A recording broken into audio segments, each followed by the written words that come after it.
Hello, good afternoon and welcome along to the MODUS Super Series. By the close of play tonight, we will have our completed lineup for Saturday's finals night. Brian Rahman is already there, and at the halfway stage in Group C, James Wilson is looking pretty good to join him. Well, it's remarkable to think that Alex Spellman is no longer really in the race for finals night with a session still to be played. The American has a high ceiling, but he found it tough going in Group C. Lee Budgeon just about kept himself in the mix with a victory over Spellman in his final match of the session. His finishing got stronger as the session went on. Group C favourite Connor Scott treated us to a lovely 147 against Budgeon, averaged 104 in that match. He's well in the mix for finals night, having amassed 6 points. But sits behind Tom Sykes, who's in second, narrowly missed finals night the last time he was here. He's doing well to try and avoid that same fate this time around. James Wilson enjoyed the perfect debut day, winning all 5 matches. His finishing was strong from the outset. His scoring improved as his games went on. Yeah, Paul Nicholson alongside me. Jamie Dodger was one of 2 players to go through the card yesterday. Just a quick word on Kurt Parry, because in Group B, his finishing was significantly better than on Monday through to Wednesday. He didn't really know what to put it down to. Yeah. We asked him about that late last night, and he just says, I'm not really sure. But if that's clicked, then a lot of people here this week are going to have a big problem with Kurt, because he was excellent last night in what was a spectacular Group B action. And we're going to go through the numbers for that a little bit later on.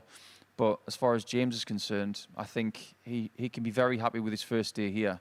Now he's got a little bit more to do just to get his way through to his first Saturday. James Wilson against Connor Scott was a fixture we were really looking forward to here at the Super Series. Both players had a bit of a lull in that one, but Scott did almost treat us to something pretty spectacular in that match. Just talk us through how magnificent this would have been had the 150 gone. It would have been quite spectacular indeed, but there's an awful lot of thought when it comes to this shot. You think about 3 in one segment, 3 in another segment, and 3 in the other. It has a lovely symmetry about it. But when you break it down, it makes a lot of sense to leave 150 after 6 darts. So if Connor gets a 180 to start a leg here today, it's likely he's going to do it again. Yeah, he's currently sat 3rd in the league standings. He's had a lot of darts drop on the floor, though. He's been talking to you about that this morning, tried to add a bit of weight to his darts. What do you think he needs to do up here today? It's a difficult thing to fix on the fly. When he has collisions with his moulded flight and stem technology, he is going to get the odd collision, but it's the same sort of problem that Dave Chisnell had in 2023. Now, albeit Chisnell was still winning titles doing this, but it's where the flight goes over the top of the setup and the weighting of the whole setup just needs to be tweaked. So it's something that he will probably have to work with Condor and Mission about. They're his equipment providers. So it'll be interesting to see how he progresses through the year. But at the minute, he's just got to find a quick fix to make sure that all 3 darts stay on the board and he gets maximum scoring from it. Yeah, he was the 6-5 favourite to top the group before a dart had been thrown in Group C. You can see now he's out at 9-2. Jamie Dodger is the favourite to go on and top the group. But a word on Tom Sykes, because the last time we saw him here, he was top of the table at the halfway stage, so narrowly missed out on a spot at finals night. The way he is playing this week, he certainly wants to avoid that same fate. Yeah, he does. And isn't it funny how certain situations come around when you've been here once before and you're confronted with the same mental battle? I think he's got to be at ease with the fact that this has happened on purpose. He's now going to be tested in that same scenario with very tough players. But if he can come through this after what he went through last time, it will tell us an awful lot about him. Scott is behind, but the first 2 rounds today, like always on Friday in Group C, will tell us an awful lot. And we've been scratching our heads all week here at the Super Series, because on Monday we were talking about Alex Spellman being one of the favourites to book his spot at Champions Week. We've mentioned the huge range in his performance level. What on earth is he going to take away from this week? Because it's pretty certain now that he's not going to qualify for finals night, which seemed unthinkable on Monday morning. What can he take from this campaign? I think what he can take is a realistic approach of maybe sometimes I can play too many weeks back to back. If you look at certain sports like cricket and golf, where you can play an awful lot of weeks in it consecutively, test matches, golf tournaments, How many times do those people play 3-4 weeks in a row? Very rarely. Alex has played an awful lot of darts over the last few weeks. I think it's time to have a break. And I think if he can manage his schedule for the rest of the year very well, he won't have any problems. But what he's learned is that when he gets to this stage of tiredness and a little bit of mental fragility, because I have seen that this week a little bit from Alex, maybe it's something he'll avoid constructively going forward. And his form is reflected in some of the selections in today's Bet Builder. We can take a look at that now. The first selection, Budgeon against Spellman. Budgeon to come through that one, minus 1.5. Are you confident about that? Because I'm not really sure I'd be back in that. No, I'm with you, Abby, on that one. I think that's a bit sketchy. With Budgeon, he's had some pretty good levels over the last few days. But as for when they will come, it's like throwing rice in the air and expecting to pick out the one black grain of rice and think, well, that's the one. He's been as high as 99.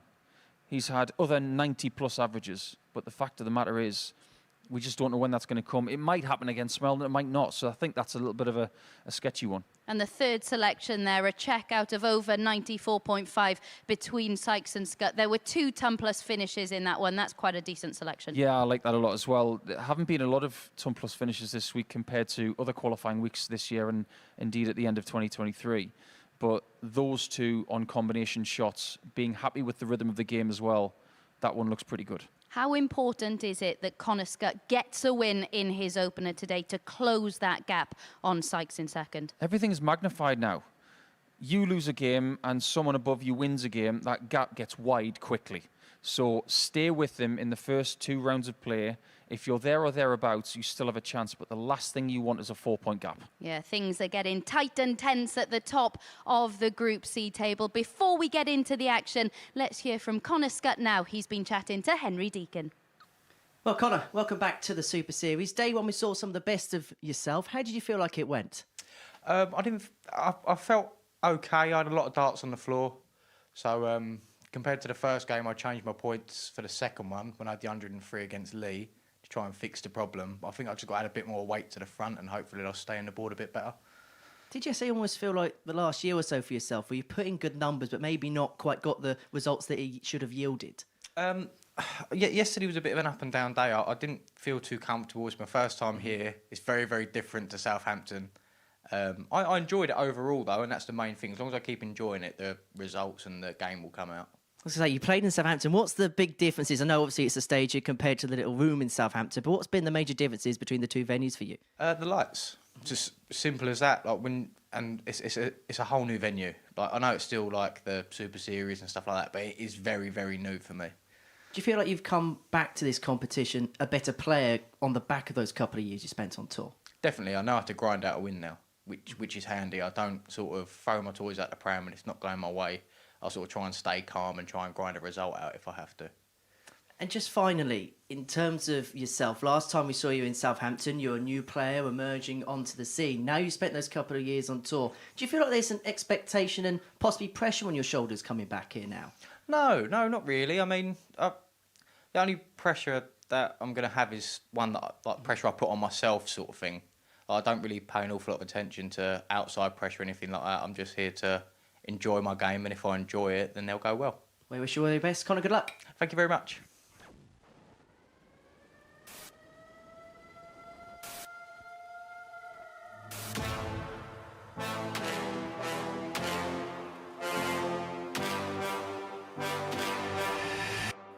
Oh, yeah.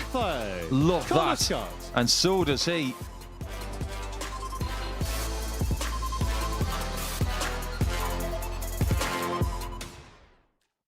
Yeah, really interesting actually to hear Connor Scott asking Paul Nicholson about his darts falling out of the board yesterday and what he can do to rectify that today. He's been tinkering with his equipment, so will that make a difference today? He's currently 3rd in the league standings, the favourite before a dart had been thrown on Thursday to top the Group C table, and at times he showed exactly why. Can he keep the pressure on the 2 players above him with a win here over Tom van den Hogen, the Dutchman, yet to pick up a win in Group C? He's found it pretty tough going all week, hasn't he? To see how this one unfolds then, let's hand you over to our commentary team of Paul Nicholson, and a very good afternoon to Henry Deacon. Very good afternoon, Abby. Very good afternoon, everybody. Welcome to Friday at the Super Series, where First leg, 5 it's of the Connor 6 to throw finalists first. will Game be on. confirmed for tomorrow night's final. Charlie Corsveen's going to be in charge of all the proceedings, and we see the man who was favoured to go on and win the group before a dart was thrown, Connor Scott, in action. And 137. with visits like that, that's exactly why. He takes on Tom van der Hogen, who's looking to get his first win of the group on the boards, and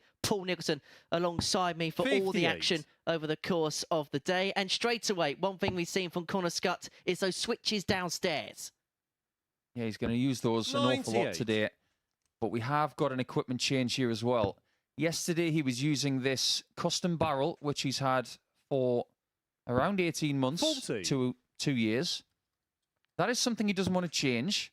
He has utilised a different length of point, but so far already, 121. with this new flight and stem combination, which is not only a different colour, it is of a different construct. It is a slightly bigger flight. 65. And it Connor, looks you require really good to me. 145. They're going in the board with real assurance. You can see that tiny little bit of a wobble 105. with that second dart. He's trying to minimise that at this point.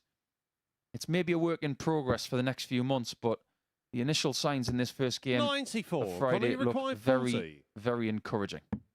Starting off in the vein that he left off Game yesterday. shot on the first 14 leg. darter for Connor Connor Scott to Scott. get up and running. 1-0 he leads. He's now won 5 legs against Second Tom leg, van der it's Tom Hogen to in throw the first. space of Game around on. 7.5 minutes. Yeah, that's a pretty apt subject because when we were having some really good action last night, 59. I was recording some of the times of the games with the likes of Darren Webster, Chris Quantock, Bert 96. Parry and the others. In the first 3 games that we had last night, 2 of them were under 10 minutes. But this group as well, it delivered some 140. very classy, quick games because not many players in these 2 groups that you will see today are hanging around. 58. Outside of a Champions League, this is as good a Group C as we've had here at the Super Series. Spoke a lot about it on Tuesday when we were trying to big this group up. But when you've got James Wilson 39. coming in, Scott with his reputation at this level, there aren't many better Group Cs that I can remember, that's for sure. 140. But it is going to be farewell to Tom van den Hogen after today. It's been a brilliant learning curve for him. But unfortunately, when he's averaging 78.44 for a day like 58. yesterday, that's just not going to cut it with this company. And he understands that. But I really do hope that he's going to utilise this experience and push forward after this. Connor Scott, my word. What did you have for breakfast? Well, for the second leg running, he's left tops after 12, and he could be going 2-0 up in next to no time at all. And if he does that, well, we may be looking at the record territory. 5:41 for Alexander Burks against Jelle Klassen last year. Connor, you require What doesn't 40. help him is that Tom just took a few seconds there to think about that shot. Double 10. 30. Tom, you require That doesn't 164. help either. Tom's done well to leave a finish here. But that has been his miss this week. Low of the target, whether it's the 19s or the 20s. 75. Connor, you So require 2 10. fives for Scott. Game 2-0 shot to on the Scott, and a second breaker leg. throw accrued Connor for the Scott. sniper. 6-0 in legs as well. He does have a problem Third leg, it's in Connor that he to is throw 2 first. points Game on. behind Tom Sykes, who is currently occupying the second qualifying position. However, the beauty of him being 15th 97. in the table of fixtures yesterday alongside Tom is that he has a chance to get points before 85. Sykes plays again. However, it does give with one hand and take away with the other, 41. because Sykes will play the last game today. By the time we get there, he may know exactly what he needs to do against his opponent 60. in this game. Tom van den Hogen will play in game 15 again, but against one of the others who could qualify. Is this game for you, Nico, representation of what the 60. Super Series is? You've got a player like Connor Scott, who's proven at the highest level, has got big expectations to kick on in his career. Whereas for Tom, this is a learning curve, an experience for him 59. to take away and improve himself as a player. Yeah, I think so. EDC Europe have sent us an awful lot of players over the last year. And ADC in 139. other parts of Europe and the world have sent us some great new talents. I would like to see Tom van den Hogen again, maybe in around 6 to 9 months. 96. Get this experience, go to some other things, 164. improve, and maybe come back and believe that he can make a Saturday on another occasion. But at the minute, 54. he's just not able to hang with Connor Scott. This is nowhere near his best, but he seems to be able to put Tom in his place very early. 41. Connor, you require 110. And some that aided in a bet as well by 6 missed darts and a double in the opening couple of legs. 110 for 3-0. Not going to happen this time. So what can Van den Hogen do for the 160? Tommy require 160. Biggest out came earlier in the week, a 1-2-2. That will remain intact. 64. Connor, you require 68. Sensible last dart to get himself into 2-dot range. Maybe double 16 for Sniper to take a 3-0 lead. 52. Tommy require 96. Just don't know how valuable this could be. For someone like Connor, if he was to lose a 56. leg in this Connor, you require contest, 16. just how damaging that could be to the leg difference, which I have to tell you is a little bit behind that of the top two.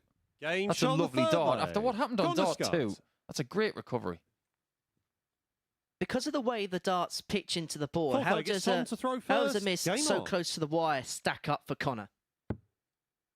Sometimes with larger flights, you can be just a little too close. But what 57. counteracts that for Connor is the tapered measure of those barrels. Look at how skinny they are at the end. He can group those darts so close together, 131. maybe better than most in world darts. But it's the balance you have to strike with the flights, the stems, the barrels and the points, the 4 points of reference for the equipment. Does he have the optimum stuff at the minute? I think he's close, but he's searching for that extra 0.5% that we're all looking for that maybe unlocks something special. He does have the support to be able to do that, which is extremely important. 140. Good darts from Tom to be at the finish first this time. We haven't had a 170 finish this week, but we have had a 170 approach. 28. Tommy require 170. And for the first time in this match, Tom has got time on his hands. 6 on the 170 to get his first leg on the board against Connor Scott across 2 games. 58. This is where you want to leave 97 minimum. 105. Tommy require Asking you shall 112. receive. Shot still on. And get the 57. So it will be Scott going for that 40. 57. Connor, you require 97. And he will hopefully have 2 shots at tops. Doesn't even get 1. Van den Hogen has not had a shot at a double yet in this match. Tommy Is he about to get 72. one? Well, that changes everything because the double may well be the bullseye. The bullet is to get a leg on the board.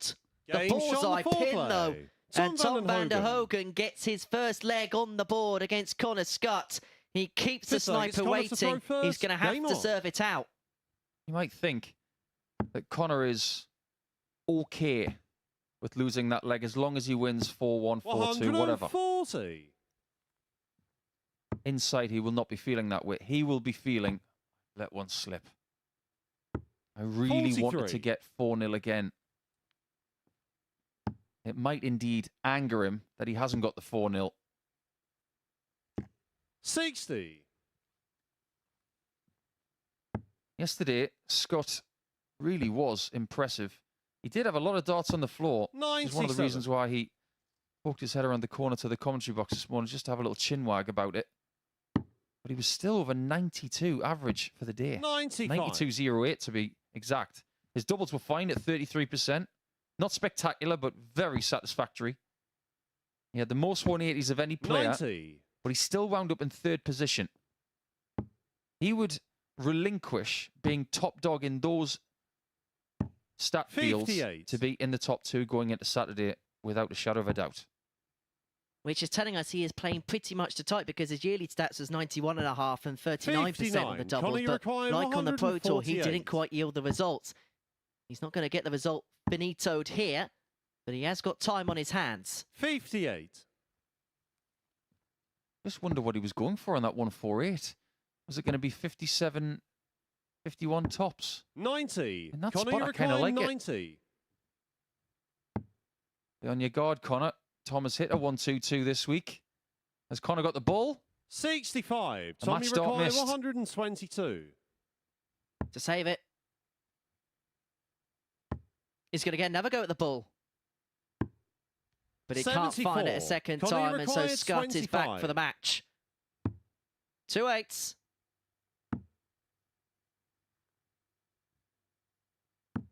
Nine. But the Tommy sniper is not required on 8 48. points as of yet, and so Van der Hogen here has got an opportunity to pull it back to 3-2. This would also be a break of throw.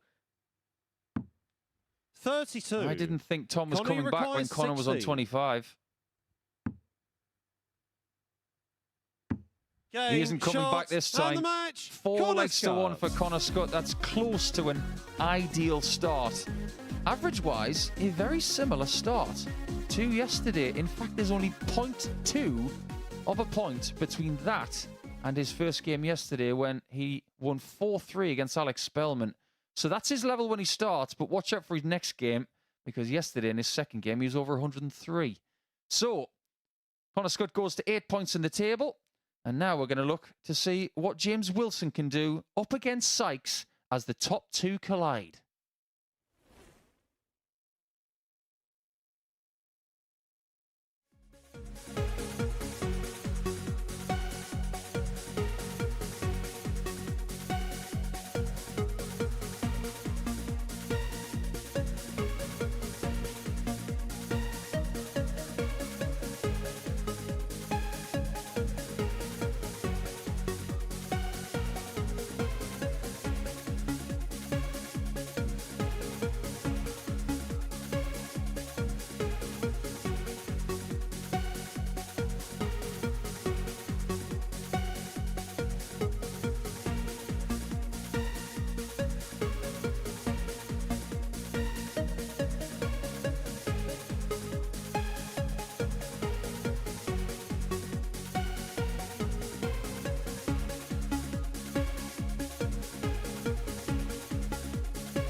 Right then, it's a huge game up next. Our table topper James Wilson returns to action, yet to be defeated on that Super Series stage. Can he keep that run going? Well, it took him a little while to find his scoring boots yesterday, but he was so clinical on the outer ring that he still picked up the points early on until all aspects of his game came together. He's taken on second place Tom Sykes, whose only defeat yesterday came in this particular fixture.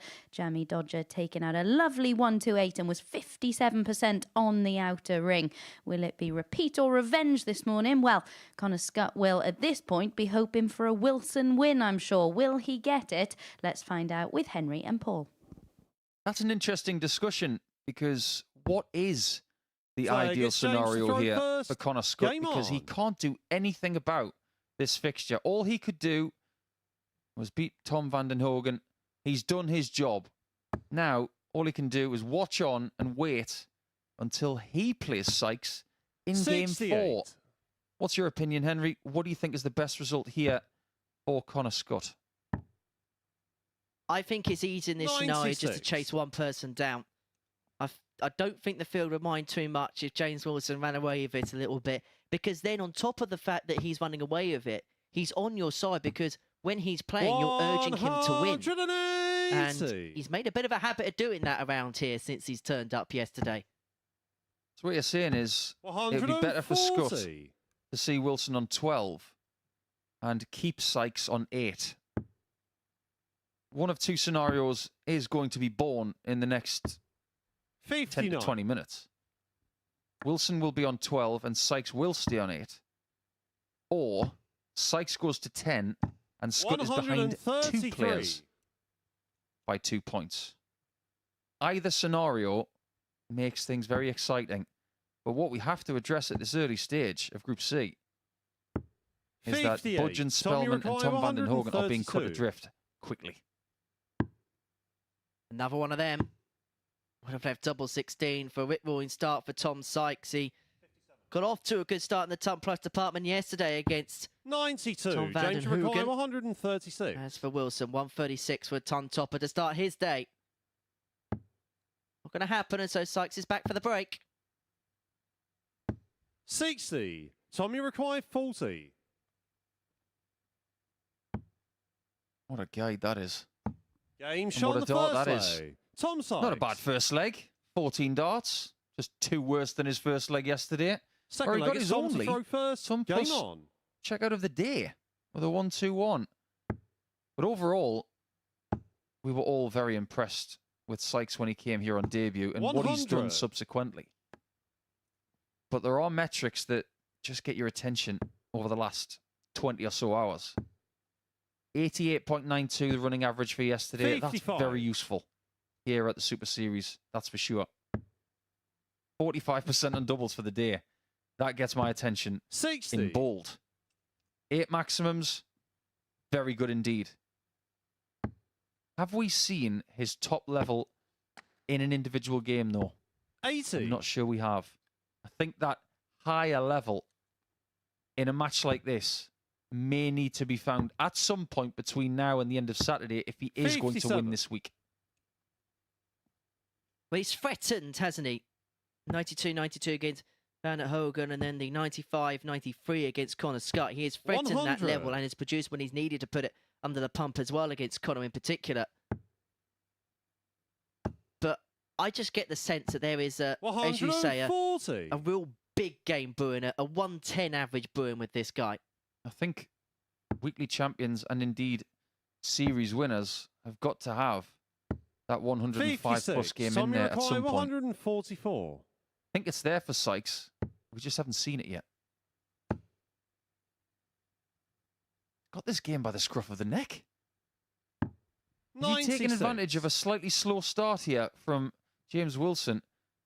Yesterday, he won his first game, did Jamie Dodger, by 4 legs to 3 against Budgeon after seeing 84. things go Tommy very, Maguire, very 48. close at the end.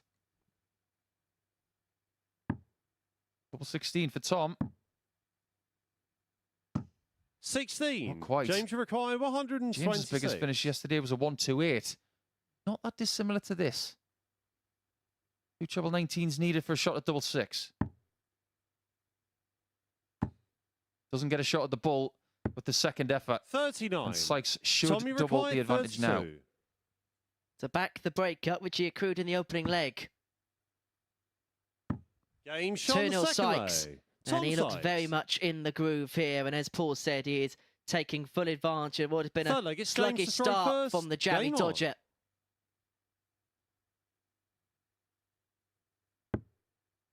You like the nickname Jammy Dodger, or did you prefer Lethal Biscuit? 'Cause he's had them both. 56. I think Jammy Dodger's a bit more to it. I mean, I'm not too sure on Lethal Biscuit, I'll be perfectly honest with you. Well, that was a nickname that was 177. born out of being the Jammy Dodger, and one of our counterparts in our industry, Dan Dawson, came up with Lethal Biscuit as a bit of a play on words, and 99. he took it. It's fair enough. But he's reverted back to Jammy Dodger in the last few seasons. 100. And he was very honest in his interview with Abigail Davis yesterday about his coming here and his not playing on the PDC Pro Tour at the minute. 128. He used the word bound, which has had a lot of people talking on social media over the last 24 hours or so. 60. And then Darren Webster was here last night talking about being a freelance player. Interesting discussions afoot over the coming weeks, I feel, about that subject. 43. Tommy Rakai, 164. For the double break, 6 on 164. I think he would have gone for that. Based on his behaviours of yesterday, 124. I think he would have gone for that bullseye had he got that second treble 19. And again, he's left a double after 12 darts. He had a 59. 14 darts Tommy in the Rakai, first leg. 40.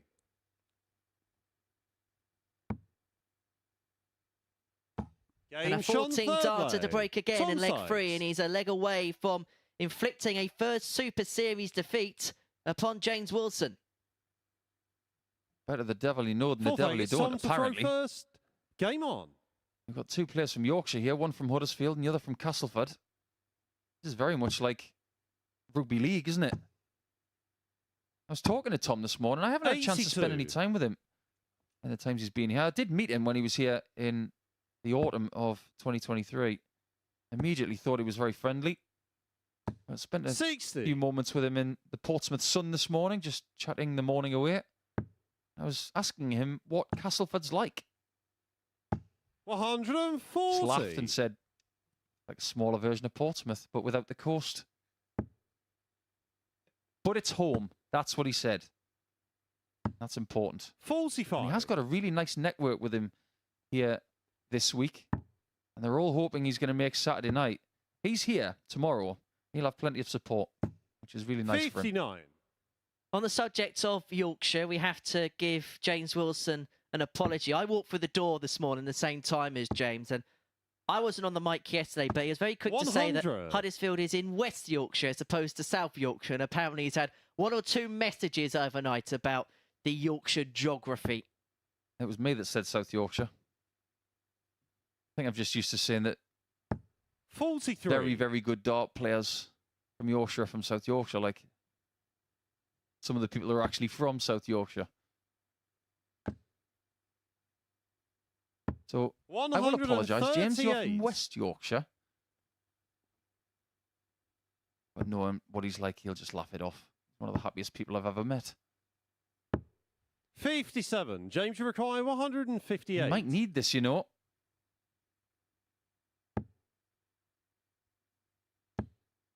He has been outgunned, average-wise, 94. by around 10 Tommy points. Rakai, 120. Tom Sykes has got his eyes on the prize here for the top of the table.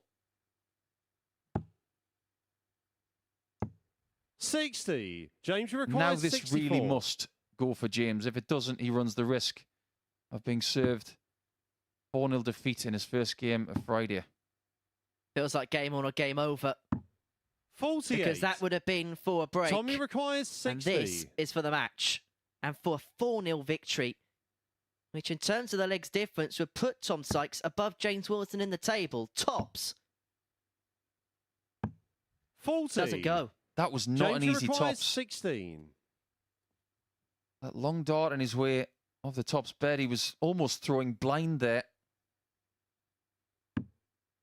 Double four. Bent 2 wires already. Game shot bent the it back. fourth leg. James Wilson. Just never know what's going to happen from here. James could indeed still win this game from this point. Fifth leg, it's James to throw He's first. got one break. Game on. He's going to need another, but first he's got to hold. Largest county in England, isn't it, Yorkshire? I do know that. 100%. 60.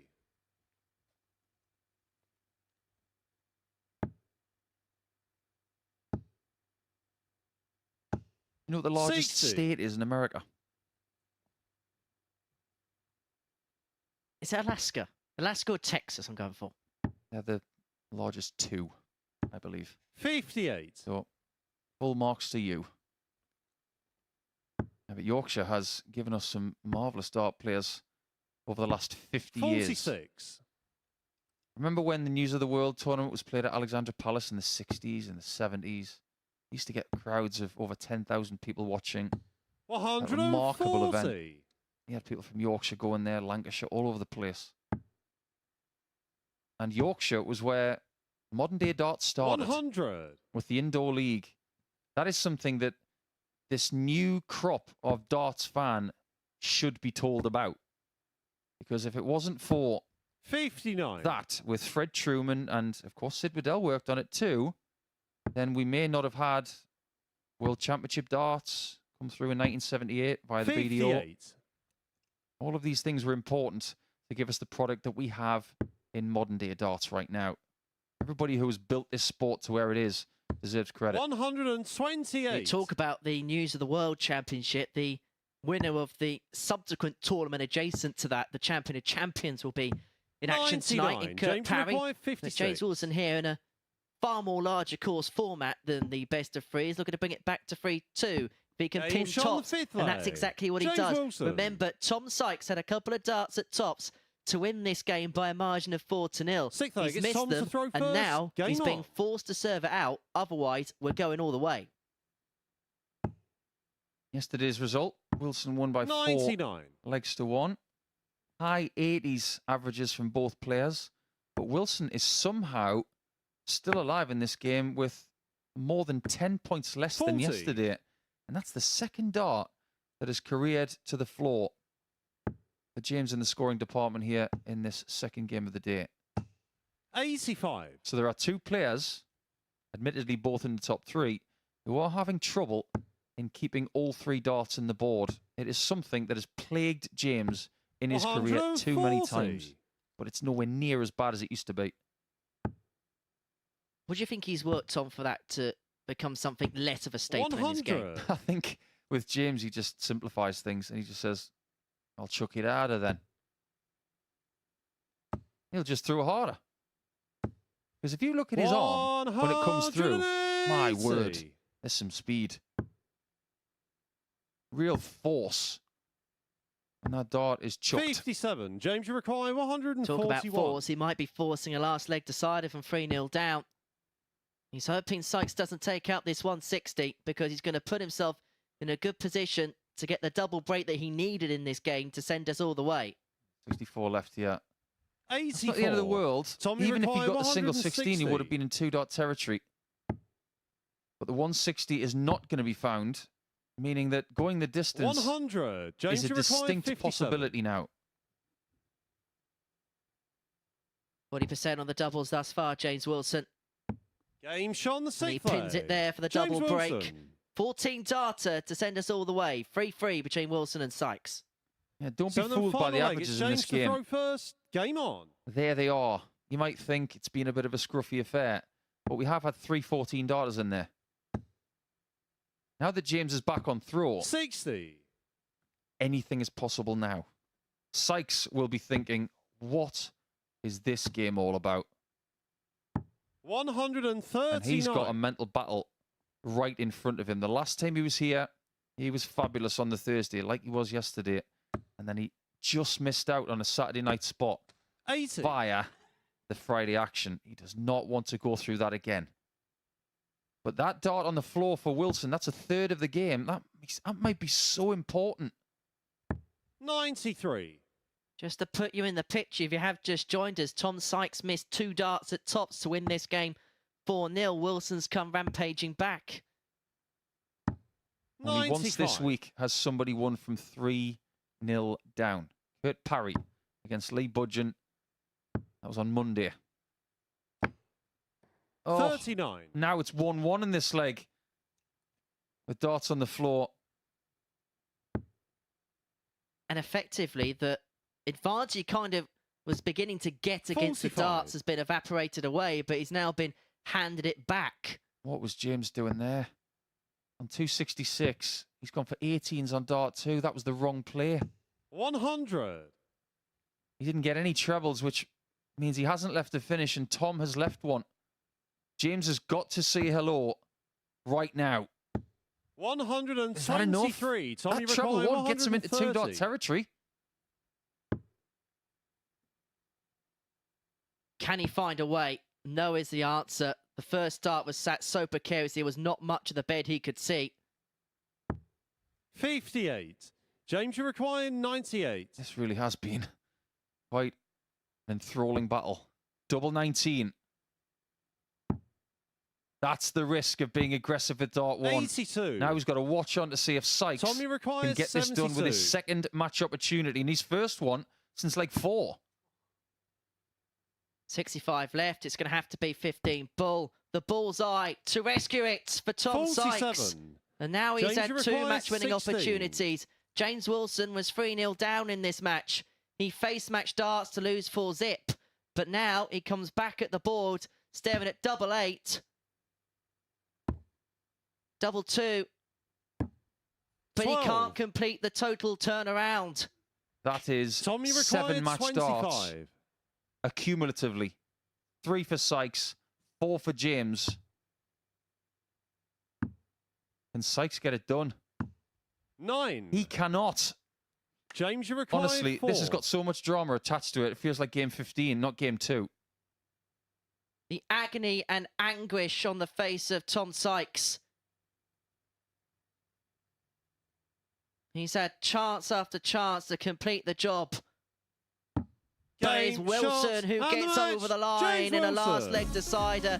And how pivotal could those opportunities missed at a double B for Tom Sykes? James Wilson mops his brow. He knows he's got away with one there. And he knows that the 4-point buffer he has over Sykes and Scott could be so pivotal as we get towards the end of the day. It wasn't vintage in terms of the stats and the numbers, but Wilson gets over the line. And at this point of the week, that's the most pivotal thing. Coming up after the break, Alex Spellman and Lee Budgeon, 2 players with big expectations at the beginning of the week. Will they meet in a mid-table battle after this short break?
Welcome back to the MODUS Super Series. Alex Spellman back up on the stage next. It's been a perplexing week for the American, hasn't it? We all expected him to come here on Monday, put down a marker, and at some point book his passage through to finals night. But there's been too much lateral drift, too many missed big numbers, and not enough consistency in his performance level. We all know how good a talent he is, but this will not be a week to remember. He's taken on Lee Budgeon for the 5th and final time this week. Spellman won their meetings on Monday and Tuesday, Budgeon coming out on top on Wednesday, and yesterday it was Budgeon's win over Spellman that really ended his realistic chances of qualifying for tomorrow night's action. To see how this one unfolds then, let's get back to the chaps in comms. Thank you very much, Epi. And this is a meeting of two players as far as their week is concerned. Has been a case of what could have been, what might have been. There was a big tag attached to the name of Alex Spellman at 9 o'clock on Monday morning to go on and win the week. He's going to have a bit of a miracle if he's going to get through to Saturday night. As for Lee Budgeon, he's an improving player who perhaps this time round we expected maybe to kick on a little bit. But I suppose the big story this week has been all about the Jackal. Yeah, fair enough to say. I'm very happy to communicate to our regular viewers and to some of our new viewers. If you joined us for the first time today, we welcome you onto our live action from Portsmouth. Chris Mason and I yesterday were somewhat lambasting Alex for his ragged flights. He's got a new set in today, so I'm going to have to get in touch with Chris via electronic means in the next 20 minutes or so, saying Alex has got some new flights in. Maybe he was watching yesterday and we were telling him what would maybe give him an extra 1% of productivity. However, reputation doesn't win you a place into Saturday. It's what you do on the dartboard throughout the course of 3 to 5 days. And Alex has to admit that his productivity has not been its usual high-end rate. And let's face it, yesterday, an average of 84.35. It's a marginal improvement on what we've seen the previous 3 days. 100. Still wasn't enough in this stacked Group C. When you consider the last couple of weeks for Alex, he had that disappointment at Q School, just off the back of the World Championship as well. Was it almost maybe a possibility of a tournament too far, and the disappointments had just mounted up and mounted up for him? I think you would have relished the fact that 2024 has started with a lot of action. But the fact that all three have yielded 63 disappointment. It's time to go back to the United States after today and just figure out what is the next challenge. He will be back here, of that I have no doubt. 131. Lee, I'd like to think that the next time he's here, he'll be fresher than this. We saw what it did to John Henderson 12 months ago when he was playing for 3 straight weeks. He was exhausted. And he had to play Champions Week 56 after winning a week. Alex require 54. Double top for Alex. Game shot the first That's more leg. like it. Alex Spellman. That looked really tidy.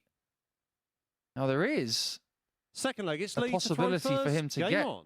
into second position in this table, but he needs Sykes and Scott and Budgeon to slip up at the right times today. 21. Got to say that Spellman's going to have to go a little bit crackers. About a year ago, Moreno Blom was 5th starting the day. He ended up getting into the top 2, so it is possible. But if he loses to Budgeon again, it's sayonara. Yeah, I think we call Moreno Blom the miracle man around here, don't we? Because he then did the same in a Group A, where he had lost 4 of his first 5 games and then went on to win the group. It's one of the complexities of Group C action. Very rarely do we see a group just go to the script exactly anyway. There are some deviations along the way. Kurt Parry was talking last night about how he was enjoying playing this week and starting to put something together. But he also spoke with Abigail Davis about how he prioritised this week fully. He said he would not go to Q School or the Challenge Tour. He wanted to prioritise this. He came into this really fresh and well in advance of his Tour de Hockey.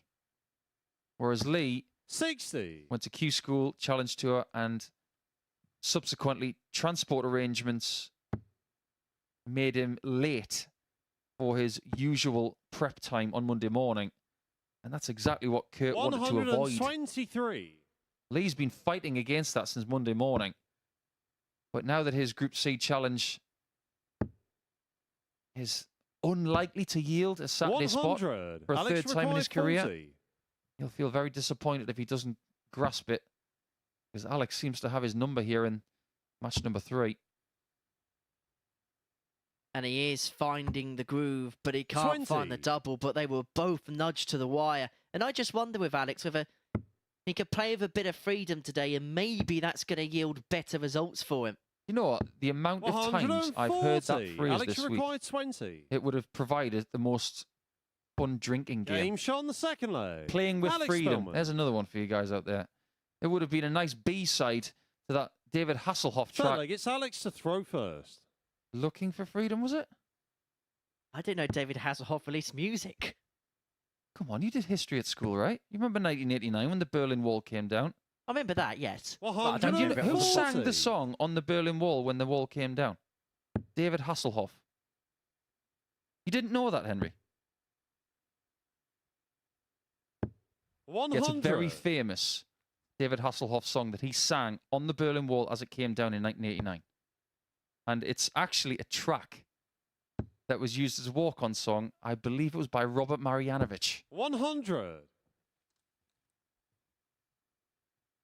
Things you learn when sat in a commentary box with Paul Nicholson. I'm just a mind full of useless information, yes, but 83. some of it is quite useful. Be useful on the pub quiz one day. Yeah, I missed that last week, didn't I? Well, the quiz today is all about, of the 60. 6, who will be the 2? And tonight, who will be the 3 of 5? Because when we have Group B action from 9:45 later on, everybody can still qualify. 140. You've got Darren Webster and Tom Lonsdale in the bottom 2. Chris Quantock on 4, James Van Bezien on 4, and Kurt Parry on 8, who has 2-game cushion over everybody. He's looking good at this point. 123. One more win for him tonight, and he will be signed, sealed, and delivered to Saturday even before he gets into the second half of play. Talking about looking good, Spellman looking good for a 3-0 lead. Lee Budgeon's averaging 60. 85 and a Alex half, requires and he hasn't 78. had a dart at a double yet. It's a 3-0 in the flash of an eye. In the blink of an eye. Double 10. 58. Did not Lee required expect to 180. be getting a shot at double 10 there. Budgeon getting a shot at a double for the first time in the game. He is. Game And shot he on the takes third it. leg. That Lee is his Budgeon. biggest finish of the week. He's had 2 113 checkouts so Fourth far leg, it's Lee in to week throw 10. first. Game on. That was fabulous timing.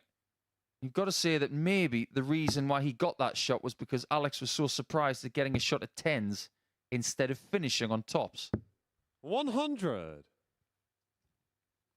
Spellman yesterday, 30% on his doubles. Budgeon, 39%, which is very, very useful. And when you consider the fact that he was 87.84 for the day as an average, it's a bit of a head scratcher, really. In most Group C scenarios, give or take 100. a few extra on the 87, it's an 88 average with almost 40% on the doubles. I think that's a formula that 100. could possibly win the group, never mind be in the bottom 3. But if you compare him to James Wilson, this is my point. Wilson, 86.32 for the day. 40% on the doubles. 180. He was almost identical to what James did yesterday, but points, they were 8 points apart. You've got to win the situations. You don't have to win the Lee stat sheet. required 121. Goes Bullseye first. Treble 13. This is excellent. Double 16 Game for shot on the 1-2-1. fourth And leg. back-to-back Lee ton plus Budgeon. finishes. A 12 darter for Lee Budgeon to turn this game Fifth on leg, its it's head. Alex to throw Spellman had first. the Game opportunity on. to lead 3-0. Budgeon's it back-to-back ton toppers, and now it's he who's in the ascendancy. He's still against the darts. Sometimes all you can do is stand at the back of the stage 60. and congratulate your opponent on doing very good things. There's nothing Alex could do about that 1-2-1. I do believe that's our first 1-2-1 81. check out of the week. I may be wrong, but I can't remember another one. Could have done something about the previous one, though, the 1-1-8. The fact that he didn't 140. has given Budgeon the opportunity of getting back in this match. He really wants to make Saturday for a third time. This is his 5th visit here in the last year. When he first 59. came here, he won Group A, and he was eliminated very early on Saturday night. Since then, he has made one more trip to Saturday, and he was eliminated before making the 100. final match. Is it fair for us to say that he's a player that we expect to kick on in 2024, that we move the goalposts a little bit for him? I think he would expect to. 60. But if he's going to be in this mould of competitive at the MODUS Super Series and constantly getting invited back, at some point, in order to progress, you must punch that ticket. 64. For him, it's making Saturdays more regularly. It's maybe getting that weekly title, which indeed might entitle him to future invites without the need of the ADC. 58. Alex, you require 137. So that's got to be his goal. When he comes here, that weekly title has got to be his next target. I have to give credit to Alex Spellman here because it could have been so 121. easy on the back of Lee Budgeon's back-to-back ton toppers to leave himself in a spin, but he's looking to wield a spell of his own, 8-8 to move himself 3-2 in front and a leg away from the match. 58. Alex, you require 16. I don't know what it is, but Alex leg. looks way Alex more Spellman. relaxed today. Maybe the shackles are off the jackal, who was Sixth wearing leg, it's Lee my to throw favourite first. Game on. of his coloured dart shirts today. I love that colour combination and the animation on the back. Give him an A. Doesn't get much better than that. 43. You got a favourite dart shirt, Henry? In World Darts? What's the one shirt that you think, well, that's the best one I know? Because my favourite is here next week. 100.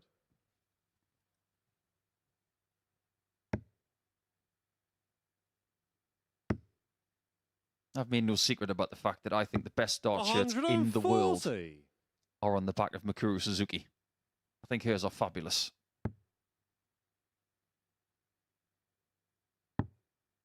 So I've always been one for a bit more simplicity, so something that 174. stands out. Like if you speak about Martin Adams, synonymous with the white shirt. You speak about Dave Chisel, synonymous with the yellow shirt. I think sometimes for me, I'm more the simplicity 65. type. You still haven't given me an answer. Give me a name. I'll let you think about it. You might have to tell me in the next match because Alex Spellman looks like he might just take this one away. 180. If he wins, he will go to 4 points. 4 points behind Sykes and Scott, who actually play next. So he can't stop one of them getting to 10. Alex required 47. The Jackal looks like he's been playing without shackles. Could it be the key to his success? 39. Not this time, but he's going to be back. His average would have been just as good as anything we've seen from him this week had he hit double 16 or double 8. As it stands, it's still an excellent performance and very encouraging for the rest of his Alex day. require 8. He's still got this job to do. But it is job done for Alex Spellman. He gets his first win on the board. Realistically, he's going to have to go through the card if he's going to make his way through. But that is part one of the equation completed. Lee Budgeon with back-to-back ton toppers brought it back to 2-2 from 2-0 down. But then Spellman found another spurt, averaging just under 96.5, 40% on the doubles. Much an improvement for the American. So that's the end of round one. Coming up after the break, Sykes and Scott in a big battle in the race for what looks like second place.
Right then, another crucial clash in the race to qualify for finals night up next. Quite possibly the most pivotal match of the session as Tom Sykes takes on Connor Scott, second against third. Both players level on 8 points, and with Wilson now out on 12, you feel these two are quite probably battling out for second spot. This was a really high quality contest yesterday. Both players averaged in the mid-90s. Sykes the 4-2 winner with 2 ton-plus finishes and was 4 out of 7 on the outer ring. A really huge match. Who will be sat in second come the end of it? Let's find out with Paul Nicholson and Henry Deacon. Thank you very much, Abby. A huge game to begin round 2 of our fixtures for the day. Sykes against Scott. And for the winner of this, they put themselves in a great position.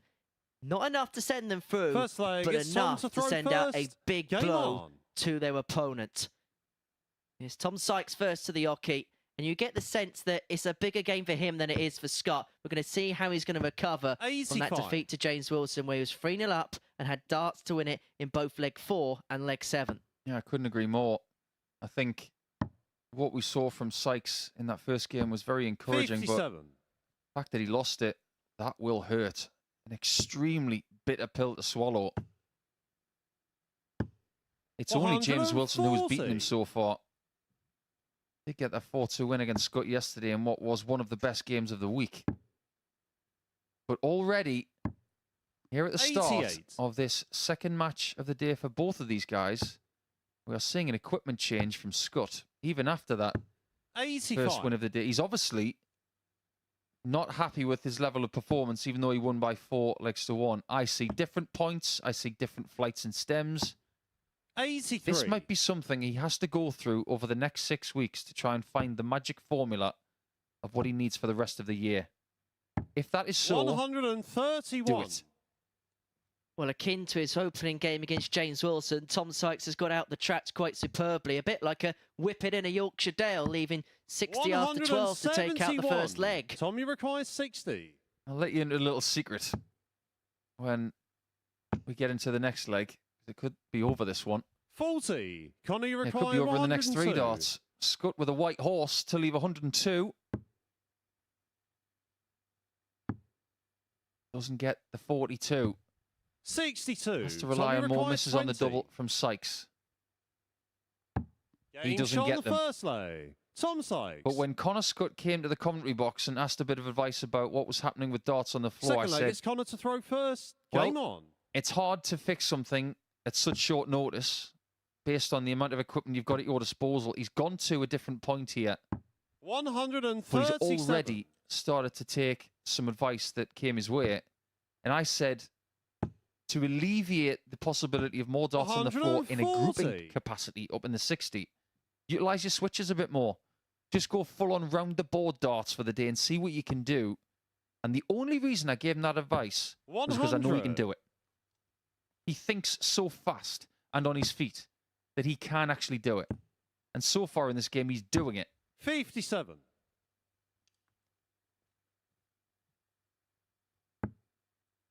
As those missed darts in the previous leg just knocked the stuffing out of Tom Sykes a little bit, as Scott has 80. one of his, well, seemingly trademark bounce outs now. You don't expect that dart to fall out of the board, but when the flight goes over the 45. top, the first thing that flight hits is another flight. And the speed of the barrel and point is completely eliminated. 57. It is the reason why Simon Whitlock went to really aggressive points, so the points would grab the board. Knowing Connor, 95. as we do, Connor, you require he will 127. solve this problem over the next few months. This is the kind of shot he can take out. It's the bull. 102. Far off Tommy at all. require 164. Well, this for 2-0. Another one of them. Leaves the bull's eye. What would have been a big 139. finish and a Connor, big you breaker require throw for Tom 25. Sykes. Scott back to level up. This game's delivering again.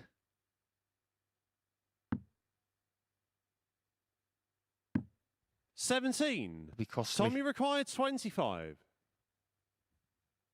Same route. different result.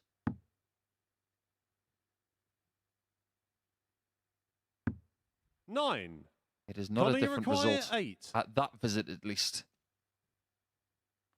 Scott gets another go. Close to the wire. Help or hindrance. Game Help for shot this on the time. second Level we leg. are. Connor 1-1. Scott.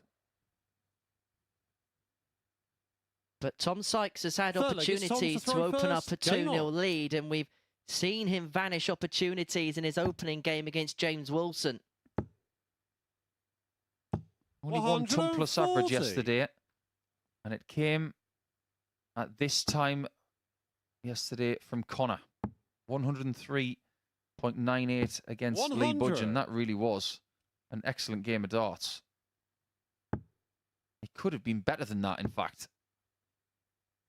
That was the game where Connor got 147 checkout as well. One of his highlights of the day, but I think social media and indeed ourselves have lauded him for that opportunity of maybe going for 3 bullseyes on a 9-darter. 57. I would love to have seen him hit the first one to see where the next one would have nestled. But if you think about that opportunity, 124. get the 180 to leave 3-2-1. If you're someone who gets the darts very close together, it makes an awful lot of sense to go 19s with the next visit. 98. Get the 171, leave 150, and that's easier than 141.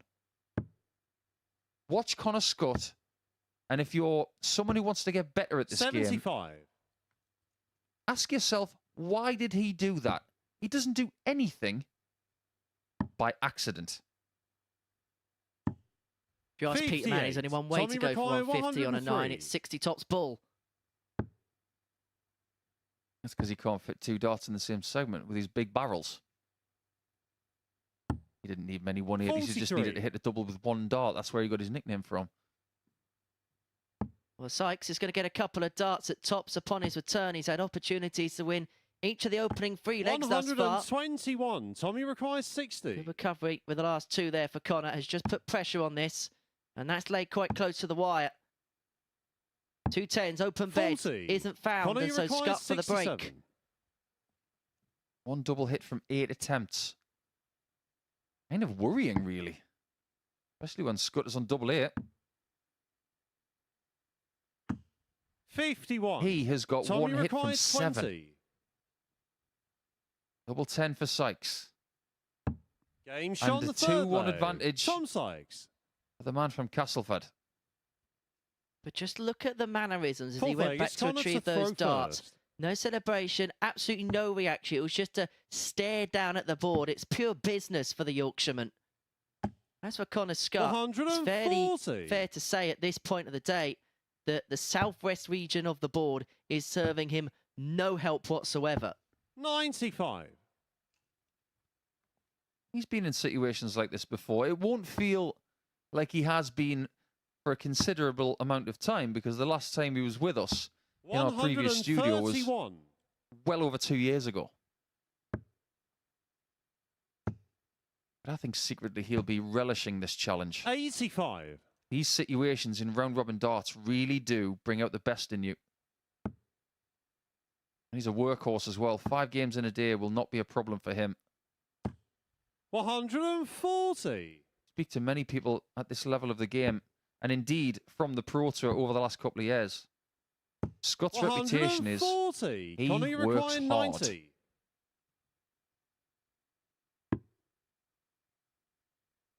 And with Sykes not on a finish, it's the correct way to go.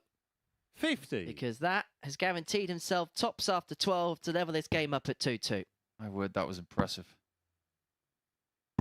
96. No flashy Connor, finish. you require 40. Just lay it up, take it this time. 2-2. Just wants to move on to leg 5.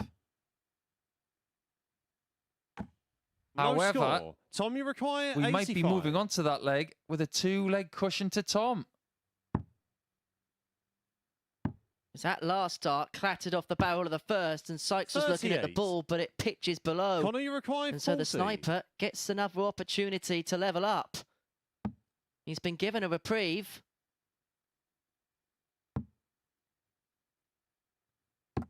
But he can't make use of it. 20. It's now 1 from Tommy 13 on the required doubles. 40. I'm not even 47. sure what that hit. Did it hit a wire? Did it hit a flight? It didn't hit the double. Does this? Game shot on the fourth It's a 3-1 lead for Tom Sykes. And Connor has got issues here. Fifth leg, it's Tom to throw first. What Game you want on. to do is you want to play naturally. You don't want to have to think about any exterior pressures. And this morning he was talking to you about ignoring exterior pressures. But you can't ignore the fact that sometimes 137. when your darts are doing what they're doing, they might just not be doing what you're telling them to do. 140. But just imagine the psychological element of this game if Connor was to win it from here after what happened in Tom's first game. 180. But the possibility of that is dwindling by the second. Well, Scott's got to be nigh and perfect from here on in, at least in this leg anyway. Sykes is going to get 57. 6 for the match from 184. Scott is going to have to beat Wilson in round 3 in game 8. 140. 44 after 9 in this spot is world class from any player. It's not going to be the end of the world for Connor, but this is a blow. 43. Tom, you required 44. He took advantages of opportunities afforded to him in the last leg, 28. but he can't motor to the line in leg 5. He is going to come back for 3 more at double 8 to complete the job 4-1. Connor Scott, it might well be a case of having to go back to the drawing board 55. ahead of his Tom, you next match required against James 16. Wilson. Might even be another combination of equipment. Double 4. And with his fourth shot, match start, and the match, Tom Sykes gets himself a second consecutive win against Connor Scott. It's not over for Connor yet, but things have just become a little trickier because Tom wins that one by 4 legs to 1. And when we go through to round number 3, Sykes is up against Budgeon. It might be a case that Connor needs a favour from him to put Sykes in his place. But for now, Sykes wins that one with the darts by 4 legs to 1.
Tom van den Hogen and Lee Budgen lock horns for the 5th time this week in our next match. And the one positive for the Dutchman to cling on to is that the one player he's beaten this week is Lee Budgen. He's actually done so twice.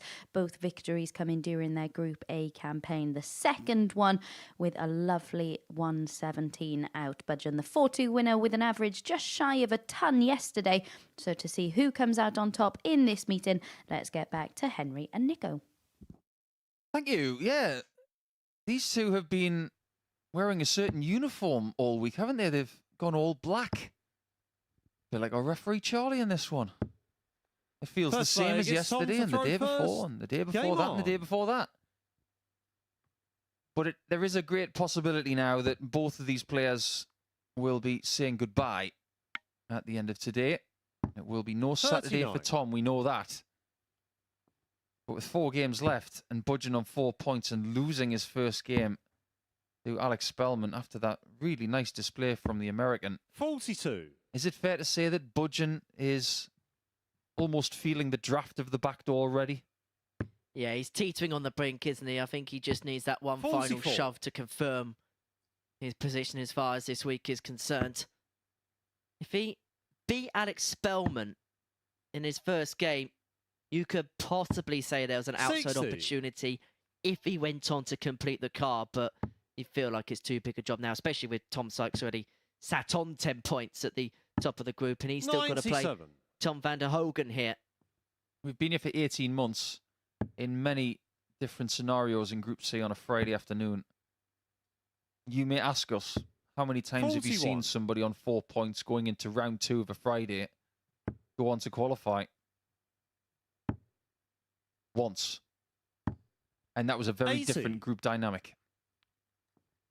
From this position, never. That's why we're feeling pretty negative about these chances of staying in Portsmouth by the end of the day. 59.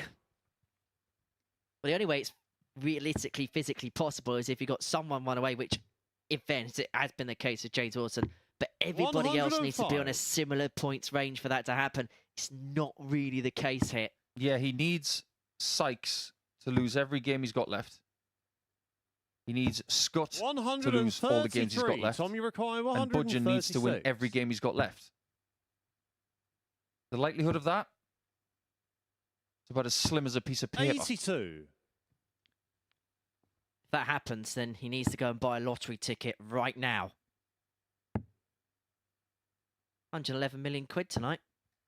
61. Tom, you require 54. I'd take the 11 and give the 100 away. How about the first leg? 14. Hasn't been taken Lee by require Tom. 105. 2 double tops. Coming very 65. ubiquitous, that Tom, you shot, isn't require it? 40. It's almost the norm now. Used to be a bit flashy. Used to be called disrespectful. Now it's called sensible. 20. Van den Hogen here has missed 5 Lee darts to required take out this 40. opening leg. And so Budgen will come back. And now he wants double 10. And he Getting can shot on the find it first to lead leg. 1-0. Lee Budgen. And maybe that is the story of the week for Van den Hogen. Second The way leg you is Lee say to his throw name, first. Henry, Game on. you give me an idea. He used to make his way to an arena that required a walk-on song. It would be, don't blame it on the sunshine. Don't blame it on the moonlight. 121. You got to blame it on Van den Hogen. That's a great idea. I know what's been on your 56. Spotify playlist.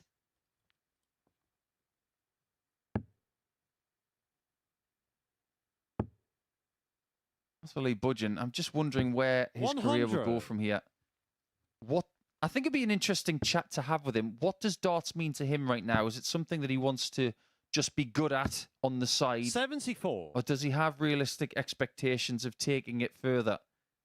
Because where he's from, towards Humberside, they are crying out 125. to really make their presence felt alongside Rhys Robinson, who has been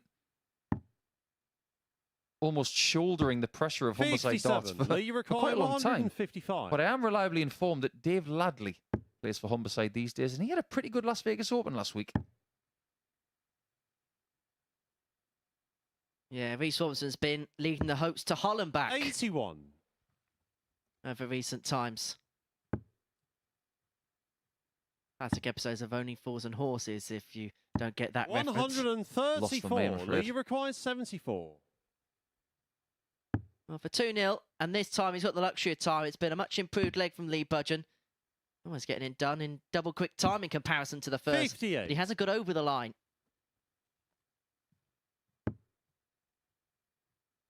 A little bit later today, 90. Lee requires Dutch 60. starts, Masters starts just outside Den Game shot on the Bosch. second leg. Lee That's Budgeon. where Tom is from, of course. He's from the Netherlands.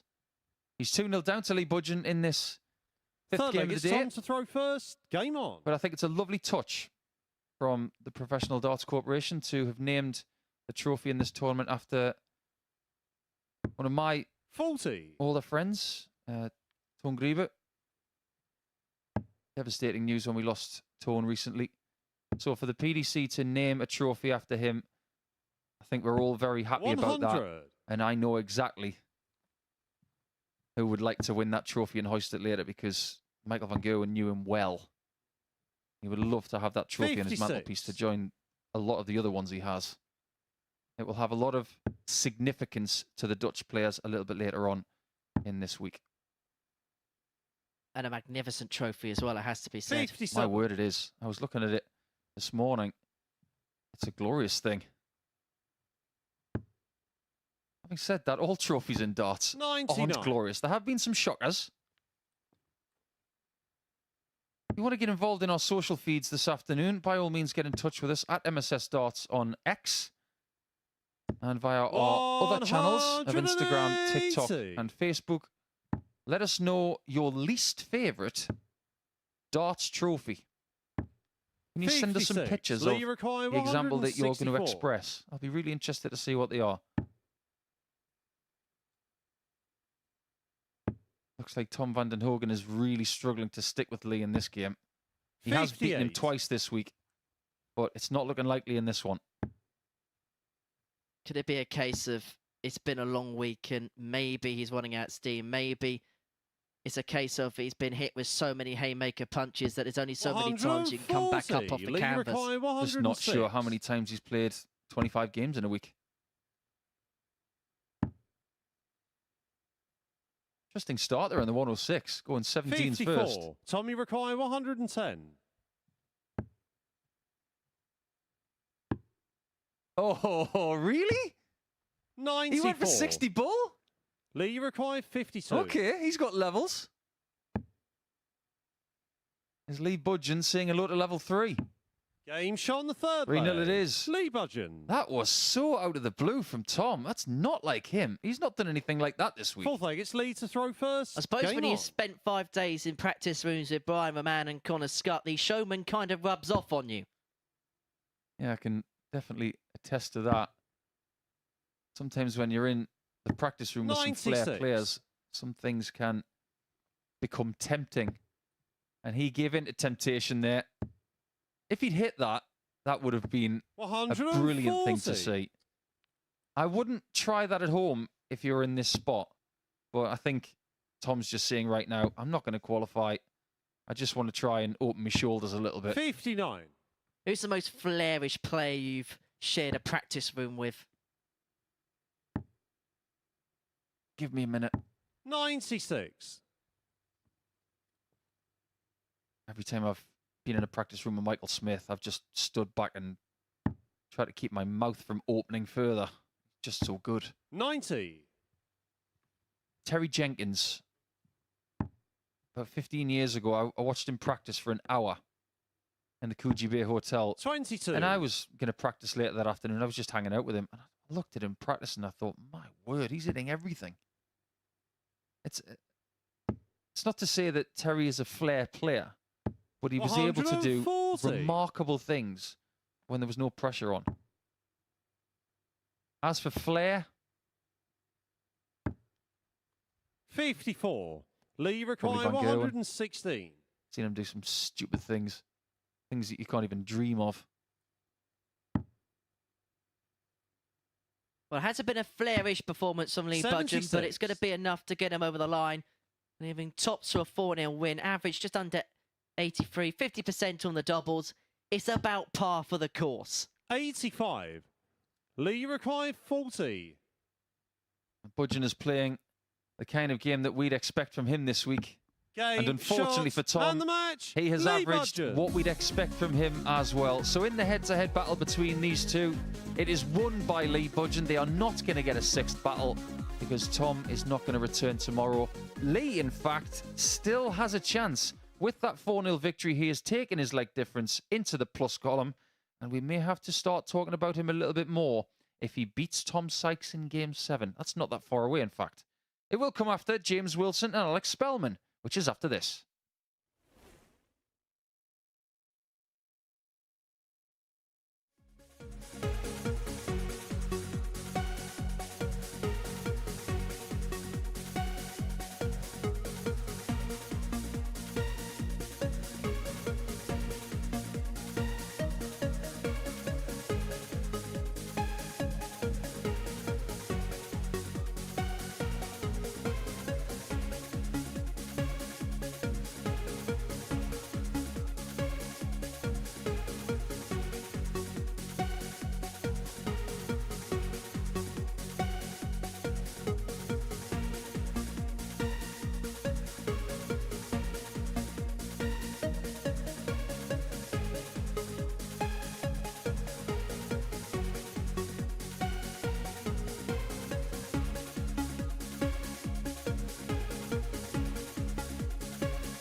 So James Wilson's running streak continues here at the Super Series. He's now 6 from 6, having come from behind to get the better of Sykes in his opening game this afternoon.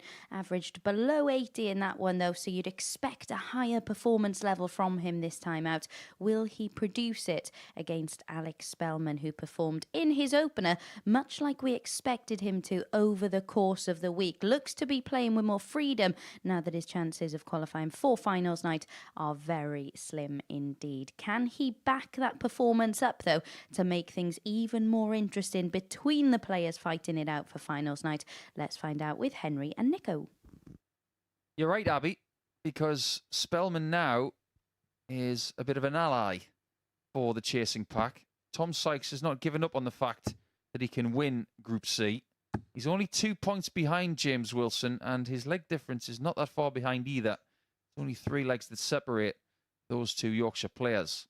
But Connor Scott really needs a favour. Even though Spellman would get within 2 points of Scott if he wins against Wilson, the most important thing for the man from Surrey is that Wilson is just pegged back. He has not lost a game in this group yet. Will that continue? However, Spellman's numbers from game 1 cannot be ignored. It's the best numbers we've seen so far today. Average of 96.5, 40% when it came to the doubling. He even abstained the ton-topping barrage of Budgeon in the last game. And Wilson kind of stuttered over the line, didn't he, against Tom Sykes? He was 3-0 down. He had to battle his way back. But this is far more of a positive start from the Jammy Dodger. Yeah, 180s haven't been a problem so far today. He got a couple in that first game. 80. He did get 6 yesterday. So he's 1 away from double figures in Group C action here. I just wonder whether James Wilson could be a little bit of a Steve West type player at the Super Series, a player who's dropped off tour. But when he rediscovers that winning touch, which you'd expect him to here, he could be dangerous in terms of winning weeks, winning Champions weeks. I wouldn't be surprised. Look at what Jim McEwen did at the back end of 2023. 53. James, you require 56. He's playing the best darts of his life over the age of 50. Could well be the same for James Wilson. Seems to be the case Game shot on the first leg. that Steve West is playing some of the best darts of his life when he's fit, and he will be fit within the next couple of months. James has got a lovely start there in 11 darts. That is a really bad sign for the chasing pack. Now, if James wins this game, he's got 1 foot in Saturday. If he then beats Connor Scott in game 8, he is through with 2 games to go. And at that point, if that happens, there is a possibility of a perfect group. Might even go through the card twice in 2 days. 100. Because look at what he's doing in this game. Starts with an 11 dart, then goes 180. He's got a purple patch in him, and I'm not talking about his shirt. 140. Well, it's only ever been done once before where a player has completed the card on back-to-back days in a Group C. Richard North did it in January last year. Yeah, nobody's ever done it in Group A. 81. Even though 4 people have got very close. But I remember the first time it ever happened in Southampton by Kevin Burness. And we thought, surely 100. that won't happen very often. And it doesn't. In fact, Spellman's one of only a handful of players that has done in a Group B in the Super Series format, a la July 2022. The last player to have done it was David Davis a couple of weeks back. 81. But Wilson here is looking for back-to-back 11 dart legs. Double 18 would confirm it. 72. Doesn't go, but Spellman needs a biggie. 164. 10 great darts, and then 2 darts that he hated. Almost 2 more darts that James Wilson hated. 92. James, you He was on require the edge 9. of his seat here, watching Alex Spellman going for that 164. Double 4. Game shot on And the the man second from leg. James West Wilson. Yorkshire, let's just emphasise that one more time, is now 2-0 up Third and leg, playing James to throw quite first. beautifully. Game on. Look at Alex right there. It's as if to say, oh, he's got Wilson at the wrong time. If you've ever 60. played against Wilson when he's like this, you just think, he's not going to miss anything, is he? You just got to make peace with it and hope that you can find your best version of yourself right now. 91. The only equivalent feeling is Jofra Archer throwing a Yorker at Steve Smith and he hits it for 6. I can attest to the fact that when you play someone 57. and they find that little burst of brilliance, you don't have anything else to do apart from putting your hand out and saying, that was remarkable. I once played Michael Smith in a floor 97. tournament. It was 4-4, and I thought, great chance of winning this game. Less than 2 minutes later, I was done.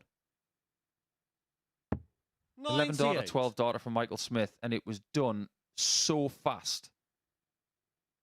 I just didn't know what had hit me. James has got that kind of capability.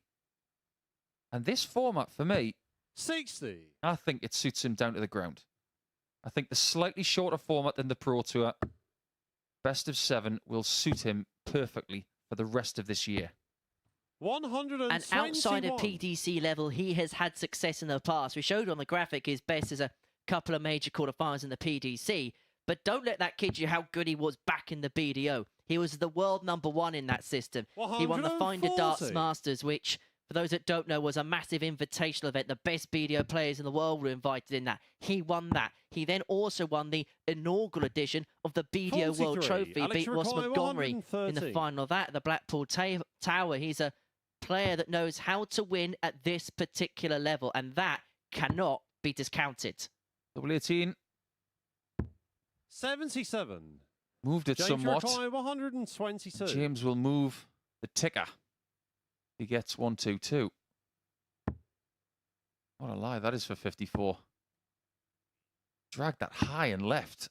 38. He Alex is Mackay, seething with 36. himself at missing that 54 by such a margin.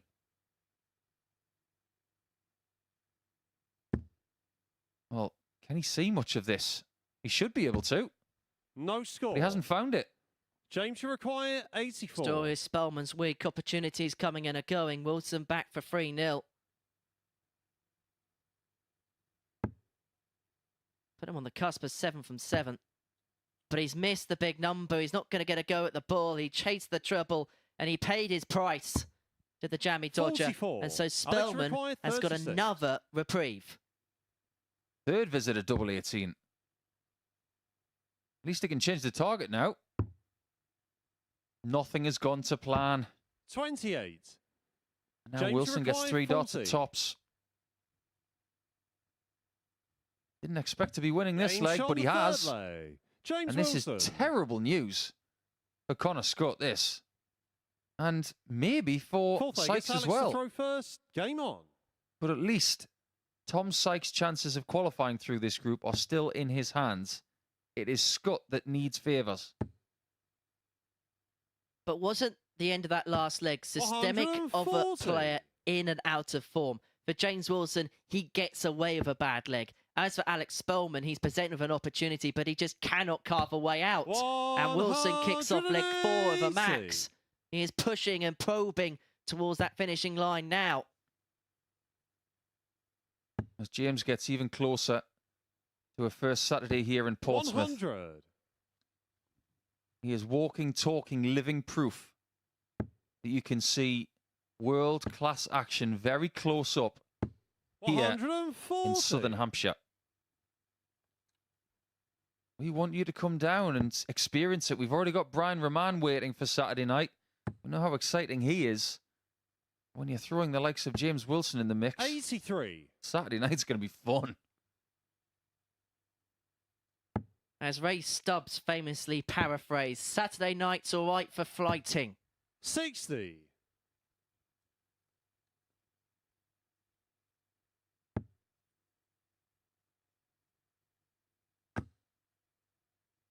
Bit of a play on Elton John, isn't it? 174. beautiful James score Mackay, there. 121. Was that on purpose, Alex? Just a bit of flair there to maybe say to James, you're going to have to hit this? Well, he's left double 2. 57. Alex Mackay, So 4. in darts vernacular, all you got to say to him is, you left it. Bit of dundassery from Spellman. They say twos never lose. But No having not score. found it, it could be on the receiving James end of a Mackay, 4-0 defeat. 64. Great score pack here from James Wilson. 3 ton plus throws, 3 140 plus scores, 3 180s. Does he have 4 legs? Game, He does. shot, and the match. A superb James display. Wilson. And when you compare that to his first game, he has upped his points in that average by 17. That really is a jump. He's gotten away with his first game, but he dominated the second game, and he's put Alex Spellman out of week number 10. That is a statistical fact now. When we come back, it will be game number 7, where Lee Budgeon will take on Tom Sykes, who is trying to chase down Wilson with that 4-point gap at the top now.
Welcome back to the MODUS Super Series, where James Wilson has just made it 7 wins from 7 in Group C. A 4-0 victory over Alex Spellman. As you can see there, 2 completely contrasting victories for him. Had to survive match darts against Tom Sykes in his opening game. Came from 3-0 down in that one to pick up the points. Nico called it in comms. So much drama in that second match of the day. It felt like game 15, not game 2. Sykes from 3-0 up squandered so many match darts, and James Wilson, who hauled himself back into the contest, took the 2 points in the end. As you can see, Connor Scott, mixed fortunes for him as well at the start of today's play.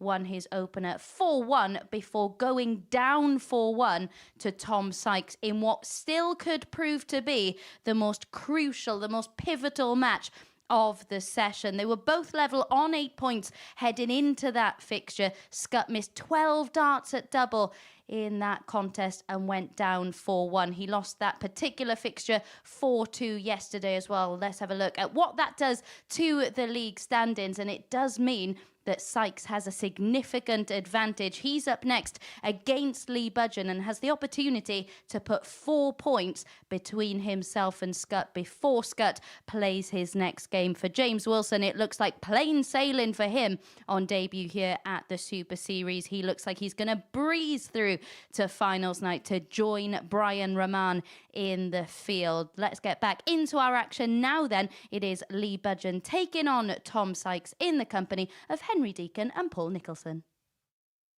Right, thank you very much, Abby. Lee Budgeon's hopes are probably something of a prayer. He's going to have to beat Tom Sykes here, who sets his sights on a Saturday night here at the Super Series. He has played on a Saturday at the Live Lounge before, but not in the main event, because the last time he was here, he took on his good friend and someone who we're going to see later on tonight, Chris Quantock, in the ADC belt match. He went on to win that particular match, and both players averaging in the high 90s in that one as well. It was kind of one of those occasions where everyone was a winner, because Tom Sykes won the belt, Chris Quantock went on to win that particular night. But what we're going to see here is Sykes takes on Budgeon, and it's another Yorkshire Derby.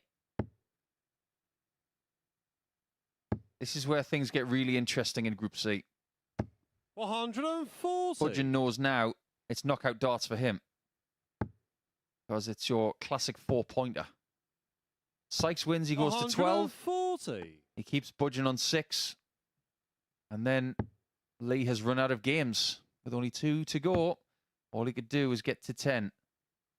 100. I wonder if he believes in that gut, deep, deep down,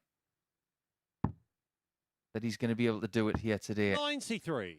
Realistically, he's probably saying to himself, it's not going to be my week. You've got to go until the very end, just in case the others stutter. 97. And we have had social media response in response to our question in the previous match. We were talking about bad trophies and darts. Maurizio's been in touch, talking about the 2007 Masters of Darts trophy, which he's also sent us a picture of, with Raymond van Barneveld holding it up. Yeah, it's rather dreadful. It looks like something stolen from a sign factory. 45. Lee Require 104. That is very good grouping, Tom, but not a good score at this stage of the game. All will be forgiven if he can find 131, but that is not an easy ask. 48. Tommy Require 131. The first game, really, that Tom Sykes hasn't come blazing out of the traps in. So Budgeon for 1-0. We'll have a couple of darts 56. that tops the whole throw. Double top.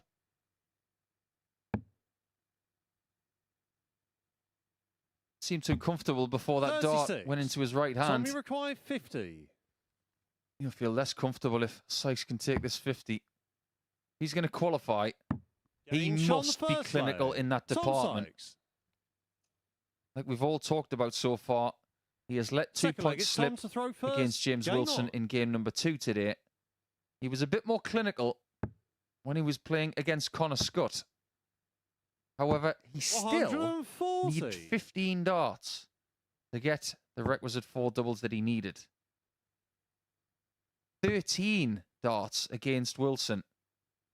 If you consider what he did 45. yesterday, the signs were decent. 4 from 7, 4 from 8, and 4 from 7 in 3 of his 96. 5 matches. That's the kind of stuff he needs now. Is it also fair to say that different breakdowns are also yielding different results? On the 16s and 8s today, he's been 100. okay, but his problem has been on tops and 10s. Some players just don't have favourites, and they leave what they feel 58. they need at the time. But if patterns do occur, you're starting to have problems in certain areas of the board. It might be wise to pick 60. what has been fruitful and stay clear of what is not. After being the chaser in the first leg, Sykes has made much 57. the better running of leg 2. On the cusp of a 2-0 lead. He's going to get a go at the 150. And he's going to get 6 darts to complete the job. 97. He's not Tommy gonna go 3 Mackay, balls. 150. Like Connor Scott tried yesterday. He's going to go for 6 of those. Only gets 4.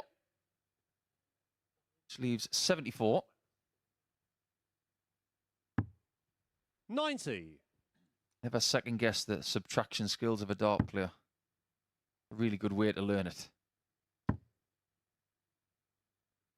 Well, it was this breakdown. That was the beginning of the breakdown for Sykes against Tommy James Mackay, Wilson in 60. game 1. 2 at tops. He didn't move that time. This time he does. 40. Lee requires 73.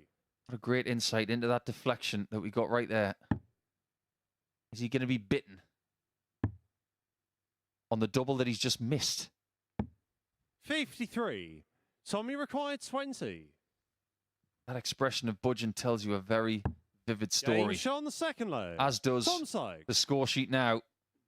Budgeon is very, very close to being Third leg, mathematically it's Lee to throw eliminated. first. Game on.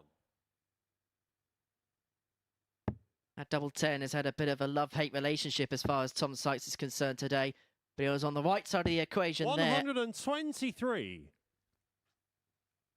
There are players out there who have got exceptional qualification records here at the MODUS Super Series. Spellman came into this 45. week 2 from 2 in getting to Saturday. Tom Lonsdale, who you will see a little bit later on from 9:45. He's been here once and qualified 78. once. But that's it for this week. But there are still plenty of players out there who think when they come here, no matter whether it's for 5 days of 45. qualifying, for 3 or 2, they feel every time they come here, they're going to make Saturday. What this proves this week is that making Saturday is indeed an 60. achievement in itself. Because these fields are getting stronger as the years go on. And that's a twofold strength in depth as well. It's 55. not just those dropping down from the professional tour. It's also the players that maybe you've not heard of before, getting stronger and stronger as the years move along. Oh, yeah, they're meeting in the middle now. The 40. ADC guys are getting stronger. And I think people coming off the tour, whereas they may be licking their wounds a little bit, the people coming from the other 96. direction, they're hungry. And when they smell blood, they just go for it. Please remember that the ADC is young. 125. It's only just starting to find this talent. Imagine where it's going to be in about 3 years. 55. Don't forget Lee as well. requires 75. I know it's a bit of a play on words and situations, but Luke Littler was an ADC qualifier of sorts. Tots a budget. 35. Tell you what, you're giving them some reputation to follow, aren't you? Well, you want to be big hitters? The ADC are big hitters now because they're providing us with 105. these Lee required talents. 40. Find some more. I'll tell you Game about show on the third something that I leg. heard last night, Lee in fact, Budgeon. as Lee gets his first leg of this contest. Hopefully just Fourth leg, it's Tom to throw first. a dent in his Game chances on. of getting 2 more points here for Sykes. But last night, I was sitting here with Chris Mason, and we were getting messages from our friends up in the northeast of England. 180. First 180 of the game goes to Tom. Chris heard from Ryan Joyce. I heard from my friend Adam Young 96. that Chris Dobie had lost at Super League by 4-3 in an exceptional local league game 45. to a young man called Daniel Stevenson, son of former semi-pro James Stevenson. And you might want to remember that name. He is one of the most recent people to have beaten Luke Littler 100. in the last 6 months. And he's beating the likes of Chris Dobie locally. I just wonder if he's ready. 85. Maybe we'll see him here this year. Talking to people who have beaten Luke Littler in finals, we'll watch Tom Lonsdale in action tonight. He beat Luke Littler in one of the ADC 59. Open Series events. Now, that's got some huge incentives in 2024. Winning one of them gets you a spot here at the Super Series, but the top 8 in that particular 57. order of merit will play a one-off special occasion here at the Live Lounge in Portsmouth in November time for a finals jackpot. Huge incentives on that particular tour. 140. Tommy require 134. We'll tell you more about that as time moves along. Sykes, the ADC Yorkshire champion, looking to move 3-1 in front. He can't take out the 1-3-4. So Budgeon looking for 106 to tie up at 2-2. He's already had a couple 94. of ton Lee toppers so require far today. 106. The only player to have hit a ton plus checkout on day 2 of Group C. Is he going to make it a hat trick? 86. Not on this occasion. Tommy require 40. Tom needs this. Can't afford to miss any shots like this. Game shot And does on the not. fourth That's leg. picture Tom perfect Sykes. for 3-1. And just one more thing about that situation I spoke about. Fifth leg, Since it's Lee to throw first. Game on. the 1st of September 2023, how many people have beaten Luke Littler? I'm going to say around the region of 41. 17, I'm going to go. In recorded darts, 97. Luke Humphreys in the World Final and Daniel Stevenson at the British Open Youth. 17th of September. 100. That's what I've got on my database. He may have lost some non-recorded matches, but we have to take note of that. Anyway, 59. let's think about what's possible here this week. If Tom wins this game, he's potentially 6 games away from £5,000. It's not that long. It's not that much. But if you can be effective in 6 more games after this by winning your final 2 here and winning your 2 group games on Saturday night, your semi-final and your final, you've got £5,000 and a guaranteed Champions Week spot. This is what's exciting about Fridays. We're getting really close. 125. Lee, you require can almost see 137. The pot of gold at the end of the rainbow, can't you? And Sykes is going to set his sights on a 4-1 victory. Comes back for 1-2-4 after 12 to 59. wrap up the points Tommy and to put require himself 4 clear 124. temporarily of Connor Scott in third. Well, there's the 24. 29. Bad visit. Lee, you require 78. Even if Budgeon misses this 78, he still left himself on 95. Game But he shot on hasn't missed the fifth leg. 78. Lee Budgeon. That's good news for Scott. You can see that Sixth smile leg, from it's Tom to Budgeon. It's throw one first. of, I Game know on. I'm going home. His leg difference stands at +1, which coincidentally is the same as Scott at the minute. 180. Which is why every single leg is crucial for Connor Scott, because as things are live now, Tom Sykes has a 10-leg head start on Connor. 58. That was 9 before this game started. When you consider the maximum swing, 139. almost 6 perfect darts there for Tom. The maximum swing is 8 legs. And that's when you play that player. You beat them 4-0. You go up 4, they go down 4. 180. They've already played each other. Sykes has already beaten him 4-1. That's why I said in the previous match that Sykes has got everything in his own hands. 42.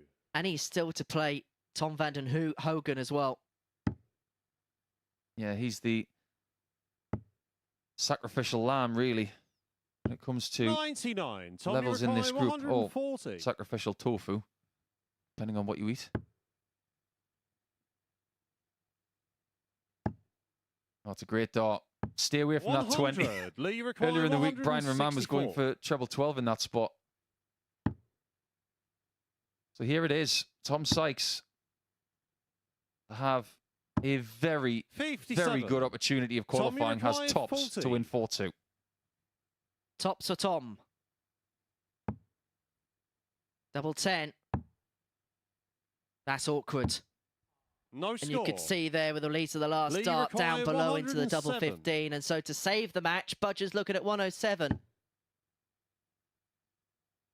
Treble 16 doesn't go, and so Sykes will return with another match-winning opportunity. 45. Now that double 15 Tommy Rakai, might have done him a 40. favour, because he goes back to tops instead of going for 10s or indeed for 5s. 10s again. Game, And this shot, time he finds and the it. match. Lee Tom Budgeon Sykes. is officially eliminated from week 10.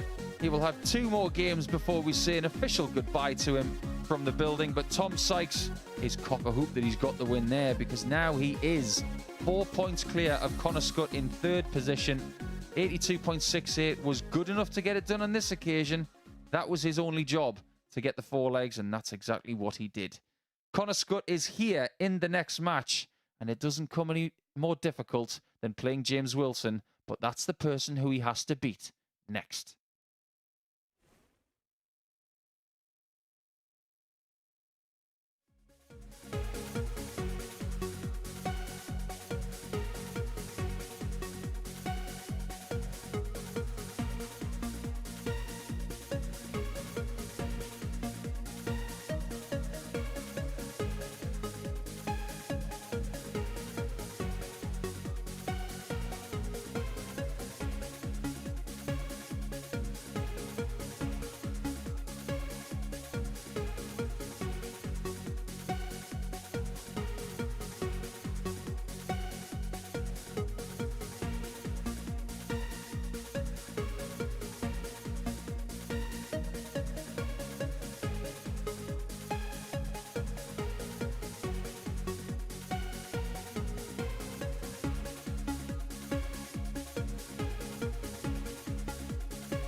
Right then, a real high-pressure game this for Connor Scott. The gap between himself in third and Tom Sykes in second is now 4 points. To avoid getting completely cut adrift and running out of games to close down the gap, you feel he needs to be the player to put an end to James Wilson's winning streak here. Jamie Dodger, on debut at the Super Series, has won all 7 of his matches so far. He's yet to taste defeat on First that leg, Super it's Connor to Series throw stage. A first. win here, Game on. and he's mathematically through to finals night. Can Scott keep alive any realistic chances of qualifying for Saturday night? Went down 4-1 95. in this contest yesterday. Remarkably, Wilson winning by that scoreline despite averaging below 80. A big match with big connotations. So let's tuck into it with 100. Nico and Henry. Oh, that's beautiful, Abby. Thank you very much. Well, Scott needs to get out of the rut, doesn't he? Quite simply here. And he may have to dodge a 140. jammy bullet. Can't say I've ever seen a bullet with jam on it. Well, if that was the case, it'd be more inviting to try and bite it. 140. But Connor, for the third game in succession, has gone to different equipment. These look like different points again. He must be a 99. real whiz at changing points. It's not an easy thing to do quickly. Unless you got those fancy darts where twist out. 140. Connor, seen you those require things? Well, 167. he's coming quick because he's got 5 different sets of equipment on him for the 2 days here in Portsmouth. 60. can that James, also, you 'cause we're require hearing from 121. Peter Wright about him only going to 1 set in Bahrain, can that be a hindrance more than a help having too many sets? you believe, Peter. I don't. 97. I've Connor, known you him way require too long to believe 107. anything like that. 50 left. He's not going to go bull. Game shot on the That's more first like it. leg. Connor Scott. Needs to do more of that. That's a 15 darter to start things off. Second leg, it's James to throw first. Game on. He will be disappointed if he doesn't make Saturday, that's for sure. However, it would galvanise Scott over the next few weeks. Believe that. 85. If he's got time on his side to figure out what's going on with his equipment in his game, I'm going to put it out there right 60. now. He wins a weekly title this year. Minimum. And the same goes for James, by the way. He might even get his in the next 42. 36 hours. Well, you've just taken the next sentence out of my mouth. So I was going to say, do not be surprised if you see this fixture at a Champions Week in 2024. Yeah, that would definitely get my vote. 91. I'm excited to see what happens over the next few weeks because we mentioned last night that we are going to welcome some 128. exceptional talent before the end of this series. We are going to see former World Youth Champion Ted Everts. We are going to see 95. former World Youth Champion Bradley Brooks. We are going to see Joe Mernon. There are going to be plenty more as 98. well. 2-time Women's World Champion Mikuru Suzuki next week alongside Haruki Muramatsu. 58. James, you require 148. Plenty coming up on the canvas. Wilson to respond. 148. To level up at 1-1. Double 14. 134. And that really would have been a jammy finish from James Wilson. Yeah, just one more name for everybody out there if you're marking your calendars for the next couple of weeks. 99. James, you John require O'Shea. 14. Former World Master. Double 4. 10. That's inviting for require Scott now. He 98. can double the lead. Double 19. This is difficult. 60. Hit the barrel. And so James, you Wilson require comes 4. back. There has been a blemish in the first game. It was a couple of missed opportunities at a double, but he rectified that against Alex Spellman. He's missed James 4 so on the far in second this match, leg. but dart James 5 Wilson. sees him come alive in terms of the scoreline. 1 apiece. Every leg is really key now. Third leg, it's Connor to throw first. Game on. Because this game is level, the leg difference of both players is the same as the start of the game. 16 legs between them. 78. Connor just looks at James as another opponent. He doesn't look at him as someone to catch. He's in the distance. 29. Let him do what he wants. Let him qualify. Connor just wants the win to try and catch Tom Sykes. But time is running out. 140. Looking forward to seeing John O'Shea here. Absolutely.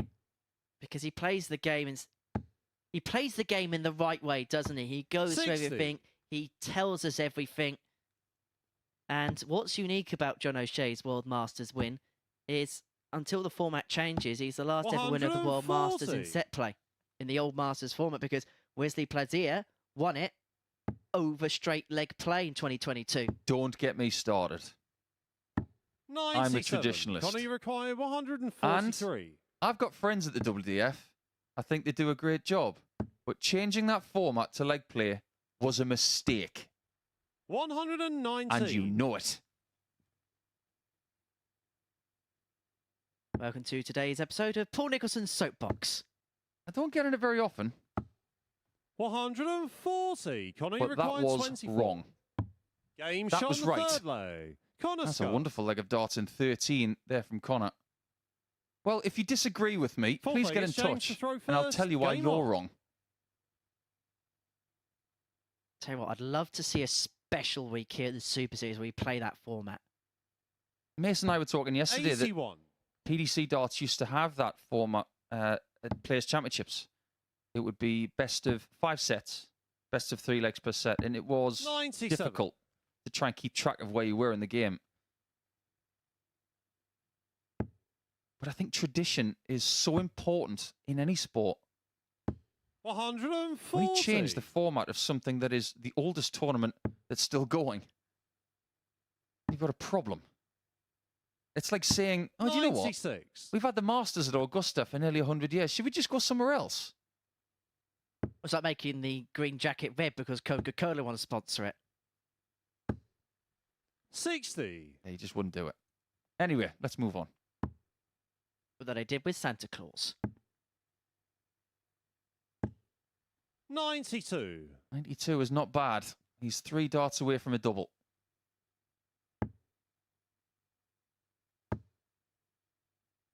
However, so was James. 140. And he gets 2 of what he needed to get to a double.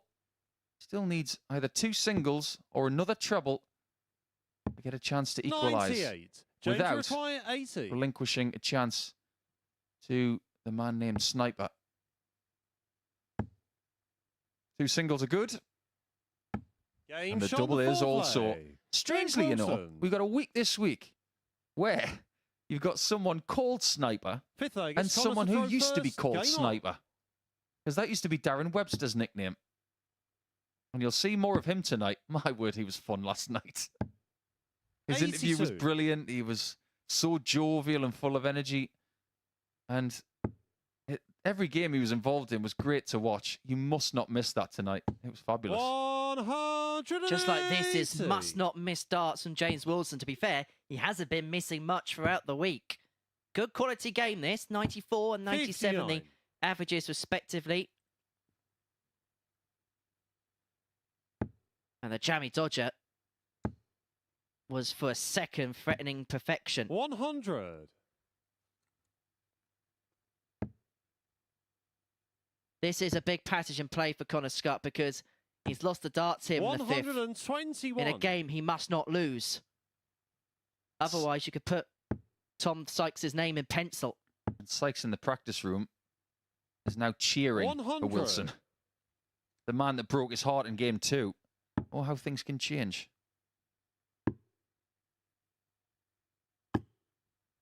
It's a very common 69. occurrence James as well. Mackay, 121. Your foe can become your friend in a matter of minutes. Missed the single again in that department. The last time he went over there, he missed the 14 and hit the 11. 89. Connor, you require 170. This could well be one of the biggest of fishes that Scott's ever thrown at. But he's not going to reel it in when he needed it the most. And so Wilson, 60. for a break James of throw, require just see him 32. have the darts for the match and to pretty much end Scott's hopes. Game Double shot on the fifth 16 is leg. found, and James Connor Scott Wilson. here is in all sorts of bother, all sorts of trouble. He is behind the 8 Sixth ball, leg, it's James to and throw James first. Wilson's got the Game cue on. in his hand. By the way, did you hear that Gerwin Price is looking to open a fish and chip shop up in South Wales? Well, Gezi, 91. you get word from us. If you don't put on your menu a big fish and chips, then you've missed an opportunity, my friend. 27. You could even put a little fish and chips up there as well. And put a 130 next to one and 170 next to the other one. They'll be queuing around the door for fish and chips at that price. Not sure it would break much of a profit. 96. I think you're right about Connor, though. He's really dicing with 60. the guillotine coming down on this week. He has played some great darts at times. We know that. But Wilson and Sykes have just been a little bit more 58. reliable. And when I say a little bit more, I'm talking tiny. Tiny moments have made all the difference over the last couple of sessions. 100. Is it fair to say that in spurts, Connor Scott's been the best player, but not the most consistent player? Very, very easy to say that.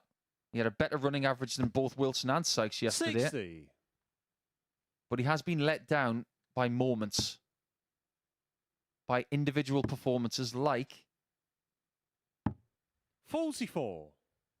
starting slowly, maybe, averaging in the high 70s instead of doing something a little bit higher. He hasn't beaten Sykes, 140. and he has not beaten Wilson this week. It could be just that. He was unable to beat the top two in the table. 60. James, you require 56. It's like Newcastle saying we couldn't beat Man City or Liverpool. Simple as that. Double top. 36. Hand's gone. But a chance will present itself coming up. Well, you sense that Scott just needed to hit a max to put some scoreboard pressure on, but he's not going to do that. 56. He's stuck behind James, the you 8 ball. require 20. James Wilson's looking for 8 from 8. If he can find double 10, it would be his 8th straight victory. He'll keep up his 100% record in the group. And a Game, win shot, that should and the send match. Scott James packing. Wilson. That looks like that's going to be that now as far as Connor Scott is concerned. He's 4 points adrift, 13 legs adrift of Tom Sykes. As for James Wilson, well, we're going to see the lethal biscuit in Saturday night's final. The Jammy Dodger is going to be in the big party in Portsmouth on Saturday night. A 4-2 victory against Connor Scott with a 92.5 average and 4 of 11 when it came to the finishing. Wilson's name is set in stone. Next up for us, it's Spellman against Vanden Hogan.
So we now have our second player through to finals night. James Wilson joins Brian Rahman in the field. Alex Spellman and Tom van den Hogen are both going home at the end of today's campaign. Both have 3 more matches to be complete, and they'll both leave with different feelings, different emotions and reflections on their week's campaign. You feel Tom will have learned a lot about his game and where it's at over the last 5 days. For the American, he'll be wondering where it all went wrong, maybe in need of a little break after a taxing time of it of late. Can he leave here with a few more decent displays under his belt? Let's get back into the action now and find out with Henry Deacon and Paul Nicholson. Thank you very much. Alex to throw first. Game number 9 Game of on. 15. And it's becoming very, very clear who might be coming through this group, because that leg difference really is jumping off the page at the minute. It's been so good from Sykes and Wilson 180. that we have 4 players on a minus leg difference out of the 6.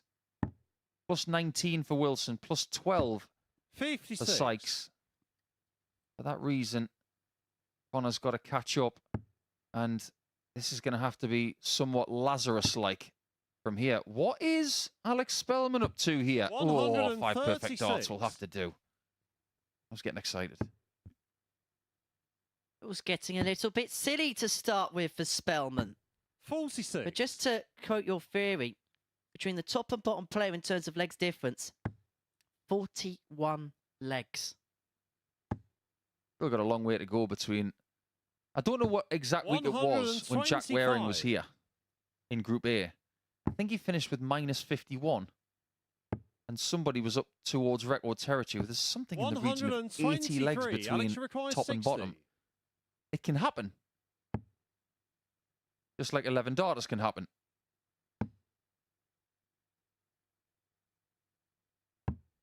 $40. But it's got as much time as a man could want in this leg, Spellman. I put you on the spot earlier, Henry. I asked you your favourite dart shirt. You didn't answer me. Alex I haven't forgotten. 20. You're going to tell me in the next leg.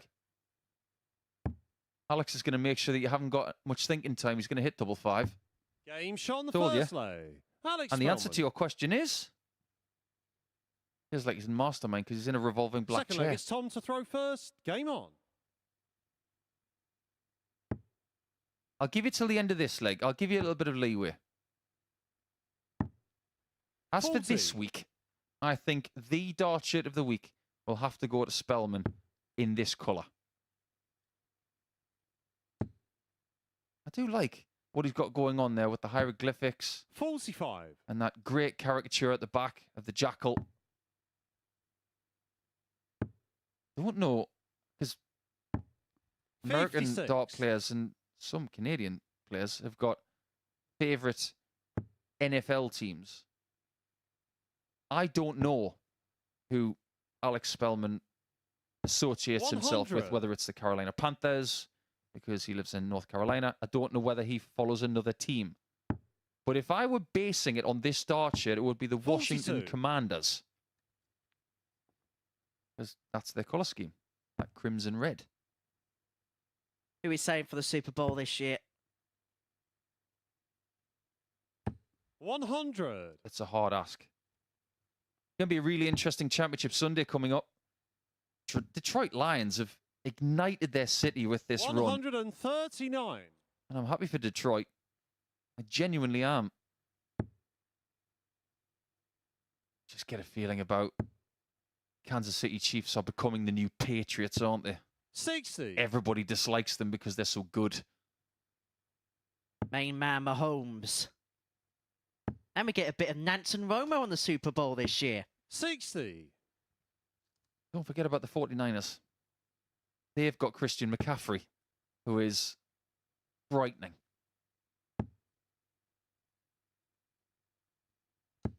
What about the Ravens? Tommy require 164.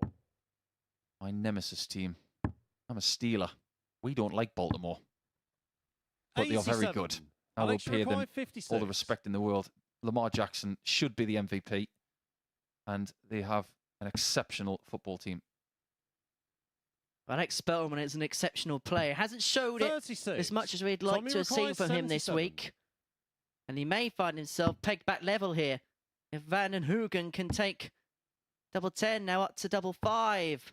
But he moves 72. inside on both Alex the required requisite 20. targets. And so Spellman for the break. Double 5 for the second time. Game shot the second leg. Well, it won Alex get him in Spellman. price a world title.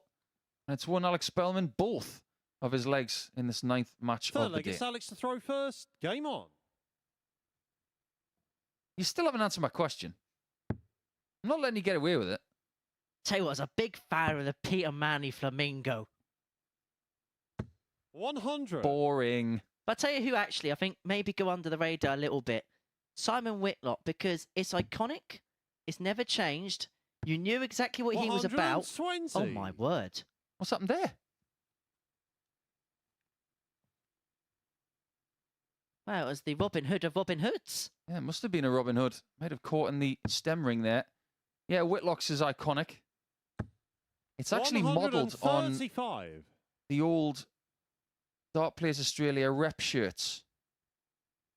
Every time I do a Zoom call, I have my rep shirt in the background from 2008, and it's very Simon Whitlock-like from his current shirt. I think one of the main reasons why he's never changed it is because it is so iconic. Just like the 80. Nicholson shirt and tie. Which one? There were some shockers in there. I think there was one that I genuinely liked. It was the denim blue with 60. the skinny black tie. That was a look. But I couldn't find that shirt again. I only had one of them. I ended up giving that shirt 64. and the tie to my old manager. And he has it in a frame. Gave it him as a gift after our 10th year together. I'm sure there's someone in the production that can get some Nico shirt and tie 96. combos from over the years. Now, there's some of them out there. Some of them are not very nice. Maybe the worst one, the pink on 39. pink Alex against required Steve Farmer at the World 110. Championship. I gave that to my old sponsors Unicorn as a present, and they still have it on their wall at their place in Kent, I believe. Double 19 shot for on the third 110. leg. Alex Spellman, 3-0 Alex to the good Spellman. 15 darter. Slip for the first, but then treble, double, smack, bang, 3-0 he Fourth leg, leads. it's Tom to And throw this is a little first. bit Game more on. like the American that we've come to love. If you're having a flutter on red doubles in this game, you're onto nothing because it's been 3 80. green doubles so far. And remember, if you are having any sort of a flutter here this afternoon or anywhere around the world, please remember to gamble responsibly, over 18s only, and begambleaware.org for all of the 40. information you need. I just get the feeling that Tom's tank is empty. He's tried to build resistance throughout the week, but only 2 56. wins. It's been hard work. If you think it's easy to take defeat after defeat after defeat, think again. It's hard. I feel like you're constantly 99. punching into smoke. You're not hitting anything. But every now and again, he does something to remind us that he really can play this game. 100. Just had a comment. What about the Stowe Bunce shirts and trouser combination? With no Peter Wright, you don't have store bunts, in my opinion. 77. I like it. I'm okay with it, but it's not original. But I really like his brand 95. because I think how he looks, he's quintessentially him. He likes to be colourful. He's got a very simple game, which is very effective. And I want to see more of him, especially when the PDC go to New York City in 60. June. Tom, you require 170. Come on then, Tom. Give us a gift. Give us a fish. Not going to happen on this particular occasion. What, you didn't Chris Mason dress up as a newspaper once? And he have one of those 90. loud shirts in the match play? I think, was it a newspaper or something like that? You'll have to ask him. I don't remember that one.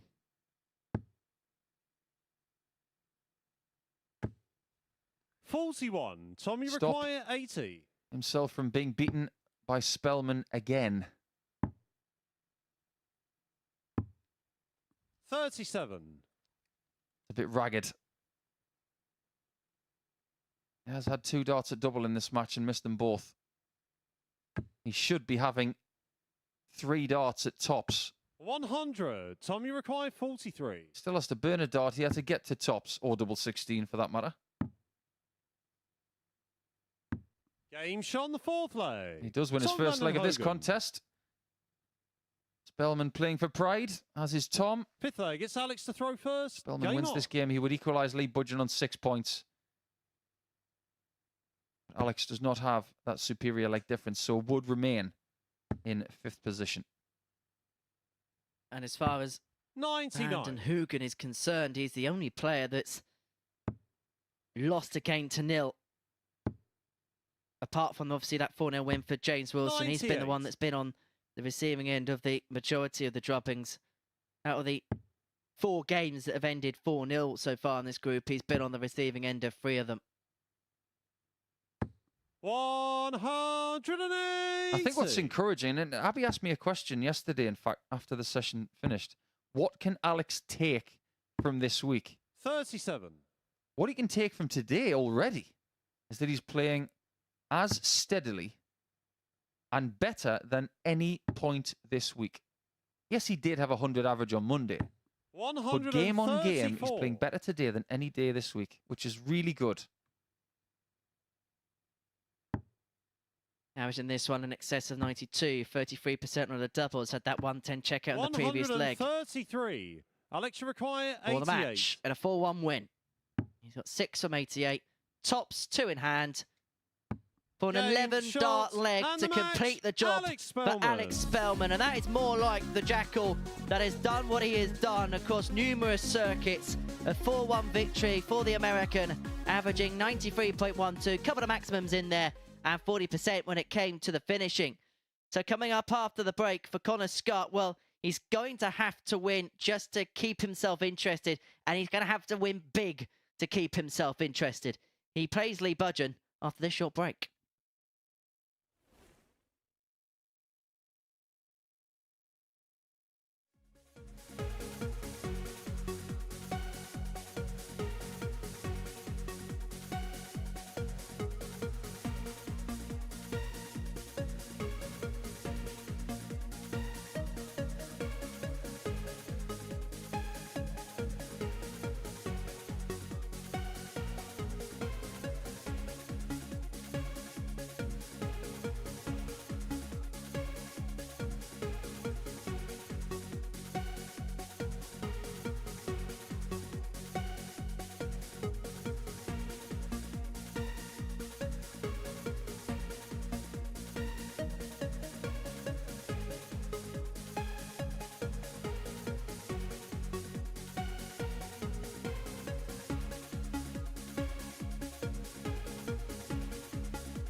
Welcome back to the MODUS Super Series, where Alex Spellman has just completed a 4-1 victory over Tom Vanden Hogen. Paul Nicholson alongside me. Where on earth has this consistency been all week? I don't have an answer for you, Abby.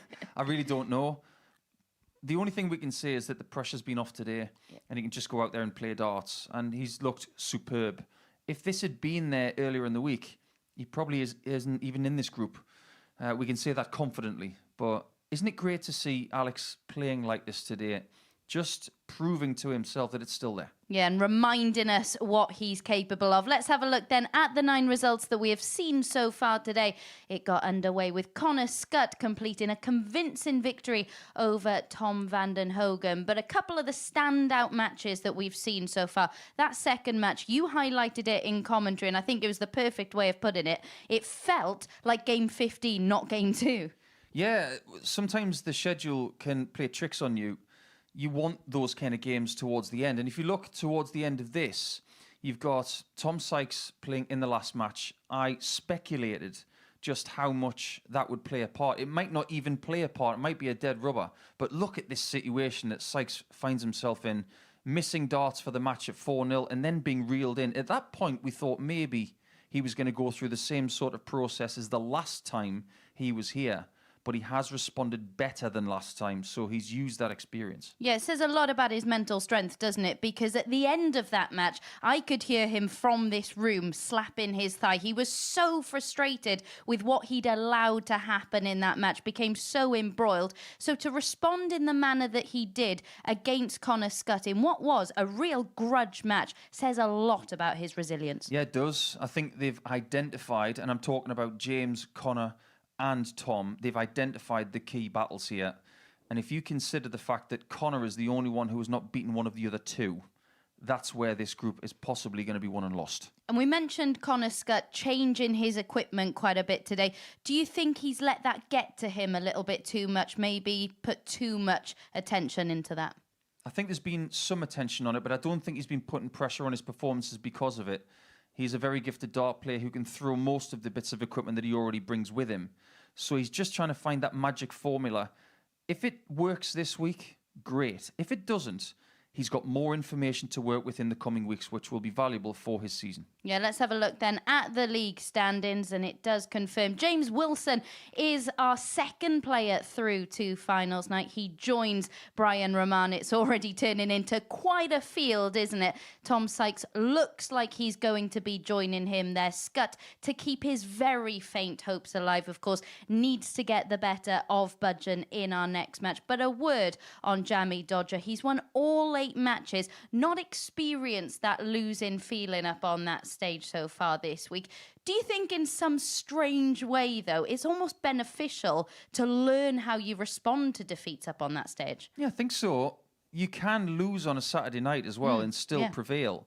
But imagine if he was to go through the card twice here and then go through the card on a Saturday and win what would be 14 games straight to get a weekly title. That would be some debut, wouldn't it? He's been gritty. He hasn't been a brilliant version of James Wilson throughout and been dominant. He has shown real Yorkshire grit over the last couple of days, and he might just need that tomorrow as well. Absolutely. Gritty like a jammy Dodger, I think it's fair to say. Let's get back into the action now then. Connor Scott needs a win to keep his faint hopes alive. He's taking on Lee Budgeon. Thank you very much, Pete. Well, this man went into today with real hopes and maybe even expectations to qualify through to the final on Saturday night. Hasn't quite happened, has it, for Connor Scott? We've kind of seen a little bit of everything from him so far today as he takes on Lee Budgeon, who for this week maybe hasn't quite gone to plan. You get the sense that 2024 is a year that he wants to kick on in his career, particularly here at the Super Series, which he's made his wheelhouse over the last 12 months or so.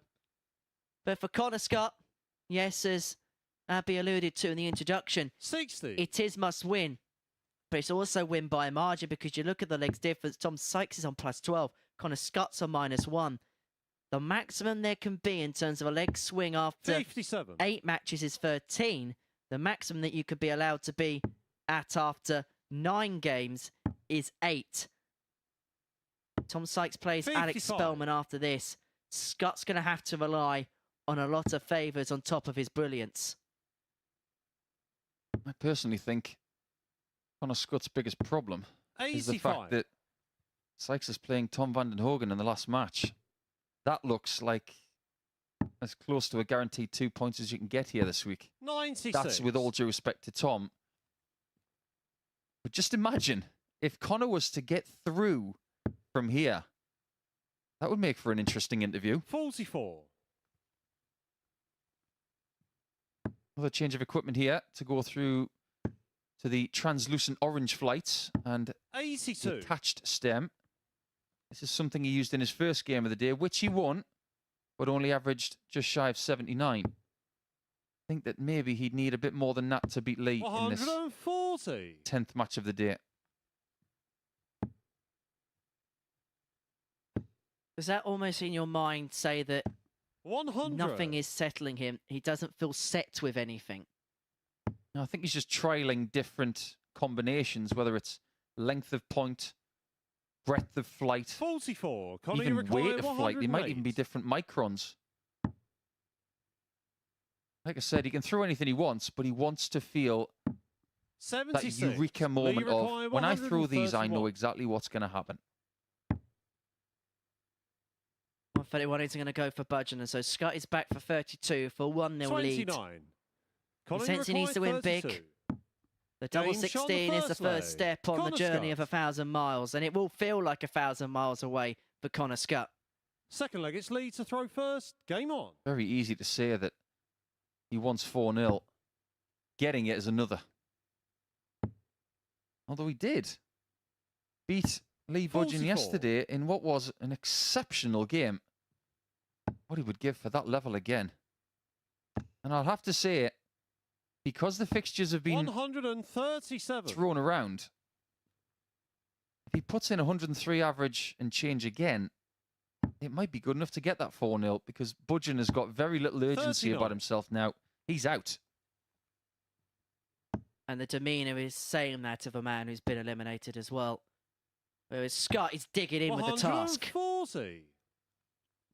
Adrenaline's a great thing, but when you're in Lee's position, there's very little of it left. Connor's going to have lots of it. 60. I can't imagine what it's like if you're in the cockpit of a Formula One car and that adrenaline is 60. buzzing for hours. We are asking of these players to have it buzzing 5 times a day. That in itself is hard to find. But imagine if you do find it 5 times, it means it's going to disappear at least 4 times. That plays with your mind. 96. Like being in the cockpit of a Visa Cash App Red Bull racing car. In a what, who, and the when now? That's one of the names of one of the Formula One teams this year. 60. Connor, you require They 68. were talking a different language. The 2-0. Game shot on the In it second goes, leg. 15 dart, a Connor break of Scott. throw for Connor Scott. It's good enough. Third leg, it's Connor to throw first. Game on. Budgeon's got one more game to go, and he will take on James Wilson in game 14 after this. And that might just be the game 23. that sees Wilson win 20 points in this group. Because Wilson's got Tom van den Hogen next. That's top versus bottom. I just get the 56. sense that if Lee Budgeon could press an emergency stop button right now, he would press it. Yeah, I'm with you there.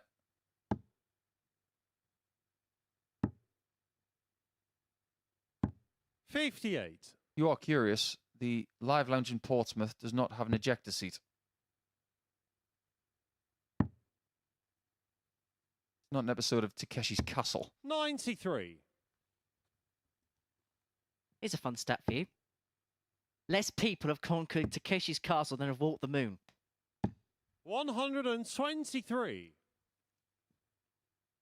Okay. I had no idea what you were going to say there. 57. That's why we need to have an ejector seat in this room. Show me where the lever is. 85. Let's see if you can fly, Deacon. You turned into Cohen Hammond all of a sudden. Well, that's good. And a slightly different rhythm on the last 140. start there from Lee. Connor would love a 180 to lead double 16.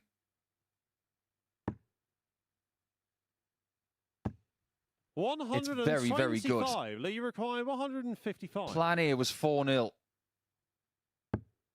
Plan A is still possible. 99. Connor, you require 87. But it may only be. So as you dart at the ball, scratch those thoughts. Double 18 Shot for the 3-0. third leg. And I'll tell you Connor what, you've Scott. got to give full credence to Connor Scott here, because after that Fourth game leg is against Lee to James throw Wilson, first. Game we on. had a look at his chances and thought that might be that. But he is dug in, he is caved in, he has shown every single grit and every single 33. fibre of his being here. And look, it may not be enough because of the games that are to come. But one thing you have to say about Connor Scott is he's got that 140. grit. He's got that heart, hasn't he? And that's something you can't teach a darts player. You can ask it of them. It's up to them to go up there and show it. 60. I just wonder. Our next game is Sykes against Spellman. Alex is 60. starting to play pretty decent darts today. He's had winning averages of 93 and 96. Is he going to cast one more 43. spell? Before we get there, Connor's got a job to do, and he's getting closer to the finishing line by the second. 140. This is good. He's had 4 chances at double in this match and hit 3 of them. And I think Budgeon knows that the writing's on the wall. 4-0 57. Connor, you require would get Scott to 10 161. points and +3 within 9 legs. He then really needs a 100. Spellman win, because if that doesn't happen, Scott will be out with a game to spare. 85. Connor, you require 61. To keep the sniper in with a chance. To give him the faintest of squeaks. It's double top. 41. It drags below. He hits double 10, mission accomplished. And he hopes for a Spellman win against Sykes. 100. And then he will Connor, you have to beat require Alex 20. himself. 2 10s. Up for 5s. Game, Scott shot, does his part and the of the match. equation, Connor but he Scott. now hopes for favours from Alex Spellman in the next. He beats Budgeon by 4 legs to 0 to keep himself in the mix. A tidy performance, 87 the average, 50% when it came to the finishing. He's still there, but just. He needs to hope that Spellman wins. He has to hope that Van den Hoogen wins, and he beats Alex Spellman. But it's Spellman that he needs to claim victory up next, as he takes on Tom Sykes. A win for the Yorkshireman. We know the lineup from Group C, heading through to finals night.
Right then, 5 more matches to bring you in Group C. Next up, Tom Sykes to join Wilson and Brian Rahman in finals night. He needs just 3 legs from this one, and he will do enough. Doesn't even need a win, 3 legs, and he will have done enough to eliminate Connor Scutt and become our 3rd player through to finals night. Sykes, the 4-1 winner when these two met yesterday. Really clinical on the outer ring, 4 out of 8 with a lovely 110 checkout in there as well. So to see whether Sykes can get the job done and avoid heartache in Group C, let's get back to our commentary team.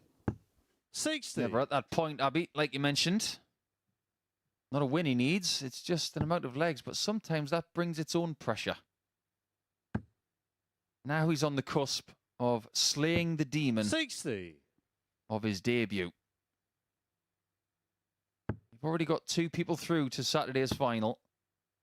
And they are both 95. players who have just come off the PDC Pro Tour in Brian Rahman and James Wilson. Tom Sykes has never been to the PDC Pro Tour, and he's never been to Saturday night.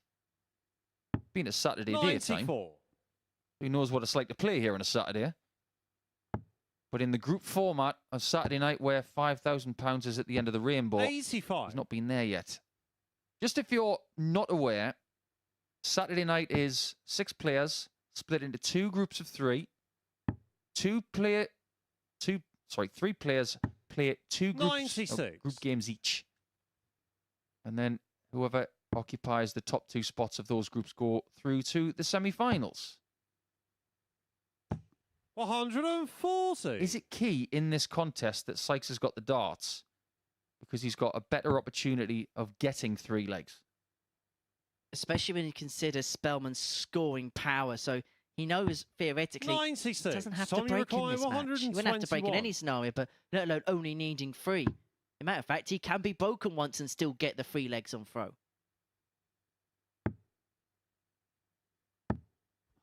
12. Penny for the Alex thoughts Rakai, of 155. Team Sykes, because there are plenty of them here in Portsmouth. His partner's here, parents are here. They'll be watching on their smart devices right now thinking, come on, Tom, we want to stay another day. 59. Tommy Actually, Rakai, 109. Caught Tom in the corridor and he said, well, it's a 5-hour journey back, so he's trying to make use of every single opportunity like this. 109 to kickstart the game.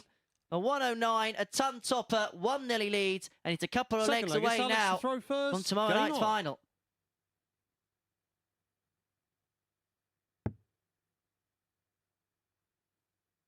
I make that only his 2nd ton plus finish of his campaign.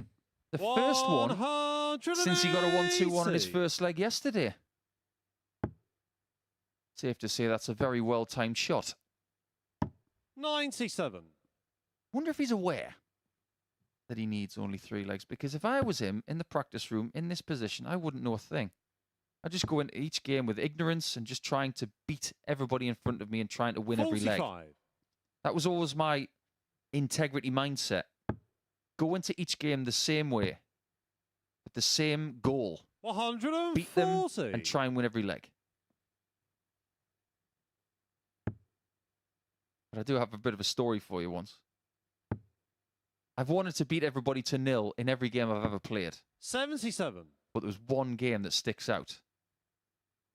I lost to Mark Hilton in 2011 in Gladbeck, Germany. He beat me 6-0 and it hurt. And I 100. said, the next time I play him, I'm going to beat him 6-0. I'm going to get him back. I had to wait a long time for that. But when I finally got him, right, I didn't forget. I beat him 6-0. I was very pleased with myself. 142. Tommy Rakai, 164. Sykes would let me get 3-0 and just get the job done, but we still don't know if he knows. 117. I had a lot of shots at the ball, Alex Rakai, and that reaction 57. is one of, I've not been very good on it the last couple of days. So Spellman to keep him to him 2. Double 10. Doesn't 37. go. And so Sykes can put himself on the hill. And crucially as well, this would be for a break, and so he'd throw for a place in the final tomorrow if he could pin double 16 again. 15. But this time the Alex southwest Rakai, side of the ball 20. gives him pain rather than joy. Double 5. Got to go to the right. The left is closed. 10. Endemic Tommy of his required week. 32. And so Sykes comes back. Sykes double 16. He hopes to pitch up the green to see himself up on the hill. And he's Shot on going the to second throw lay. for Tom a place Sykes. in tomorrow night's final. Tom Sykes is oh so almost there. Third leg, it's Tom to throw first. Game on. Been a valiant attempt from Connor Scott. And he showed some real guts in that last match. But it looks like now 96. Tom Sykes is almost there. Because even if he loses this 4-2, he plays Tom van den Hogen in the last game. Yeah, it looks pretty obvious at this point 100. that Tom is going to get there.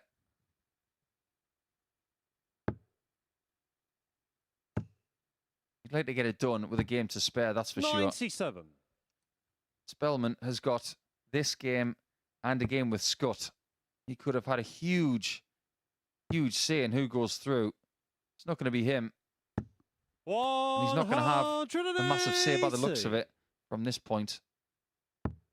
That department's been much better for Spellman today. He got a maximum in his first game. 43. He got a couple in his third. He walks away from today despondent. He shouldn't be. He's learnt so much about 81. what he does when he's not at his optimum level. And that is a good thing to learn. Because the next time he's in this situation, if he has to be, 133. he might be Alex able to Rakai, 140. work with it a bit better.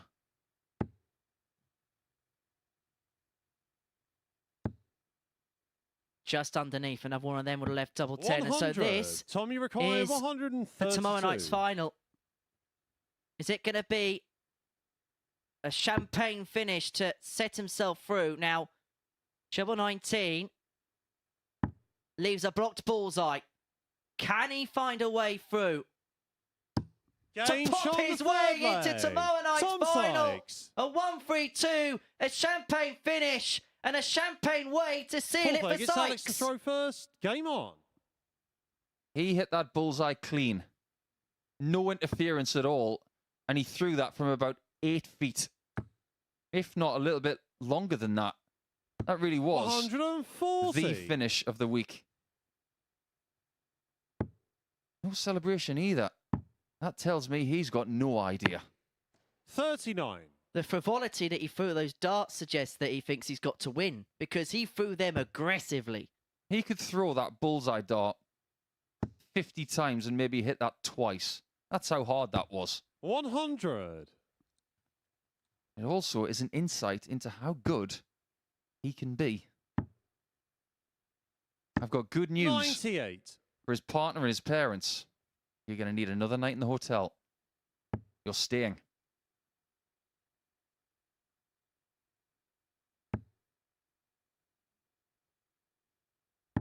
$97.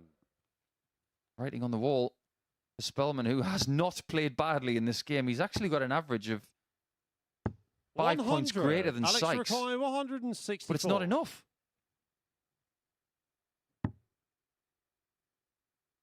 Can he find a 164? Just ran out of room in that green bit.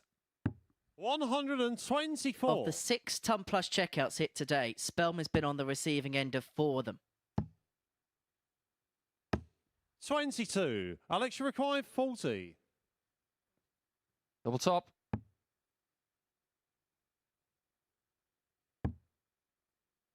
Found himself on double 5 quite a lot today. 30. And a lot of people would have bust that score.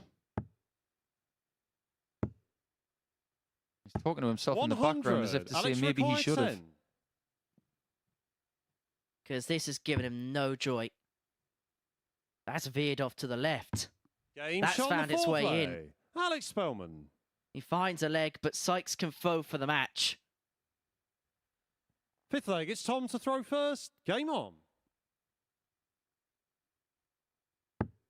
You can see by the body language of some of these players just what they are going 100. through at the minute. Spellman might be going through the motions.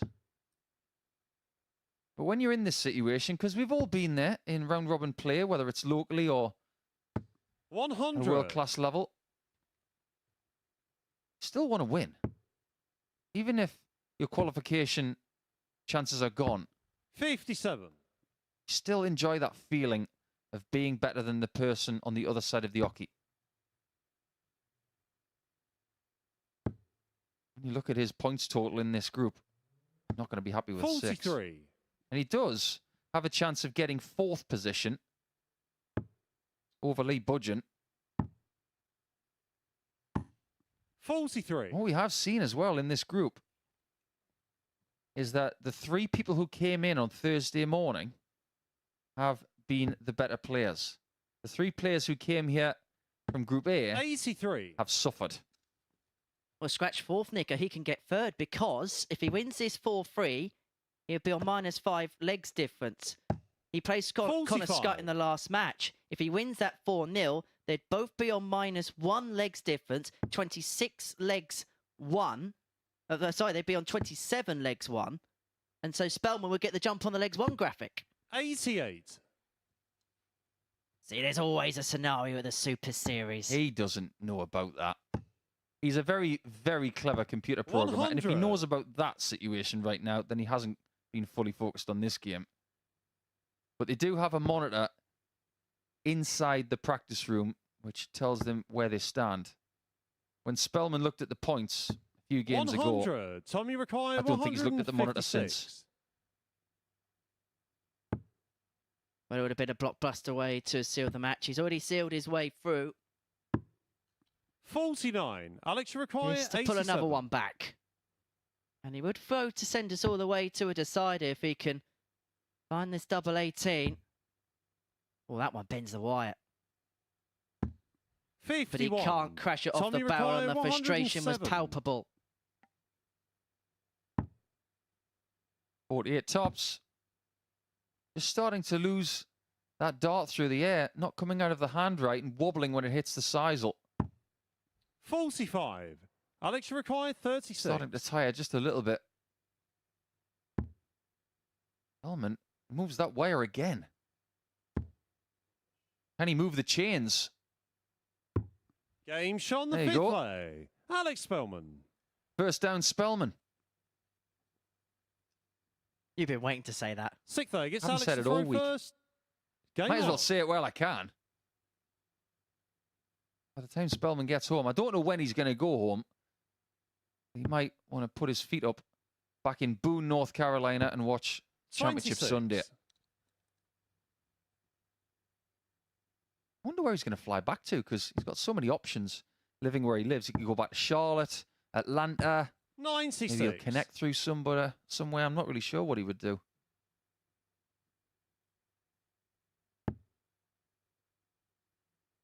These are the kind of things I think about. I wonder how people got here. We thought about it when Jacob Taylor first came 137. here. We actually asked him about his route. Long drive, 60. small flight, big flight. And then he got here from, I think it was Heathrow or Gatwick after that. That was some journey, but ultimately it was worthwhile because he made the series final against Luke Littler. 137. Took me a little bit longer than usual to get into work today. I got stuck at the traffic lights. 140. That was about 12 minutes then. 13 without the pit stop. And it wasn't for tyres. 105. Not Lightning McQueen. It was for caffeine. You know me too well by now, Paul. 60. Sykes has Alex gone off a required cliff since he 96. got that third leg. Well, maybe it's the antithesis of what we said. Maybe he does know he's through, and maybe the adrenaline has coursed out because Spellman here tops to send us all the way. But it's another 61. wild Tommy double for the required American. 145. He's been putting that lateral drift right all day, but now it's starting to creep back in. 65. Alex, you required 35. Sykes might just want to keep himself an interested party because Spellman's 2 from 16 on the doubles. That was not the intended design, but it still gets Game him shot on double the eight, sixth leg. which he Alex finds to level Spellman. this game up at 3-3. Sykes has the throw in the deciding leg. 7th and final leg. It's Tom to throw first. I really Game hope on. that Sykes knows he's through, because if he doesn't, he's probably thinking, oh no. Somebody do him a favour when this game is finished. Give him the good 123. news. Because I guarantee you, before he plays Tom van den Hogen, he will relax. Maybe he thinks he needs to win. 58. We'll probably find out more if Spellman wins, and we'll see what the handshake looks like. Because look at the way he's throwing the darts. He's throwing that big again. 140. I think he still thinks he has to win this game. Yeah, I agree with you. Not going to be easy. Spellman might be a dart behind him. 81. It's more than a dart.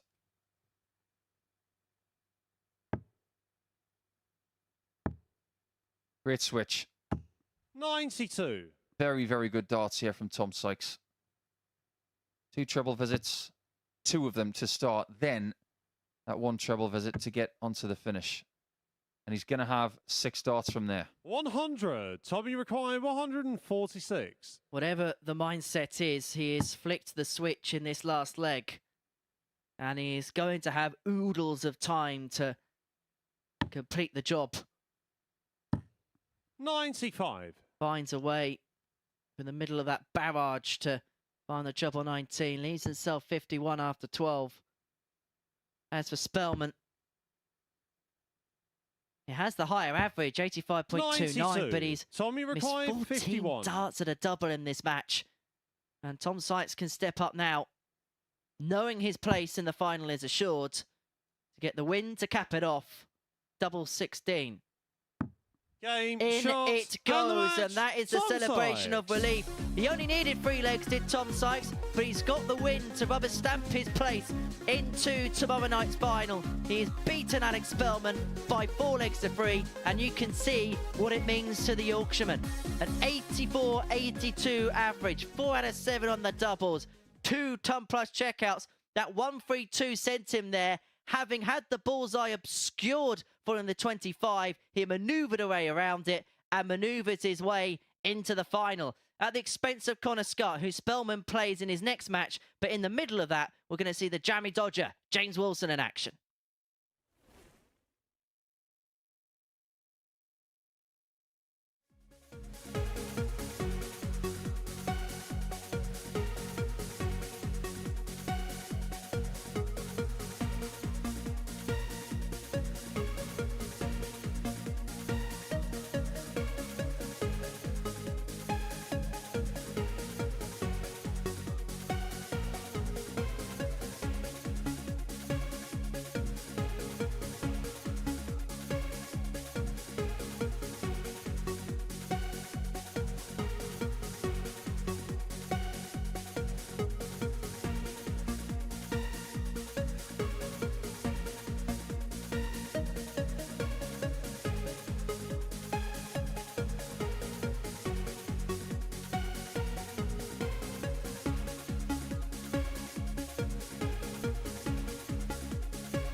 Welcome back to the MODUS Super Series, where everything has been sewn up in Group C. We can take a little look at the league standings. Confirmation that James Wilson and Tom Sykes are the two players who will advance from Group C to finals night. They, of course, join Brian Rahman in the field. Jamie Dodger and Tom van den Hogen are next to go head-to-head. Wilson, of course, looking to go through the card for the second day running. A really rather remarkable debut campaign, as Nico mentioned earlier. Not shown the highest level over the past few days, but he's been consistent, he's been gritty, and he's looking to inflict further pain on van den Hogen in this one. Can he make it 9 from 9? Let's get back to Nico and Henry to find out.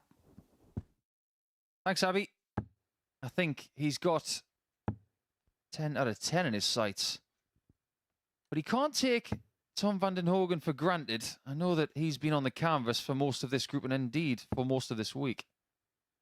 But he's still got a job to do. First leg, it's James to throw first. Game on. To remain undefeated. Throughout the group, he must beat Tom and then beat Budgeon. He's beaten all of the people trying to chase him down. Now he's just got to take care of the people at the bottom as well. 57.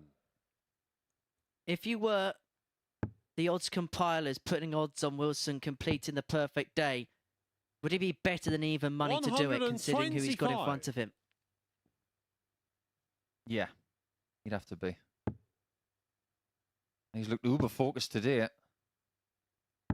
99. This is a really good confidence booster for James as well, considering what he's been through over the last few years with problems with his eye, 97. injuries, loss of form as a result of those things, loss of a tour card for the first time in a decade. 31. And now, as soon as that happens, within a couple of weeks, this happens. It's positive. 57. He goes on to win the week as well. It will be the ideal start for James Wilson 2.0.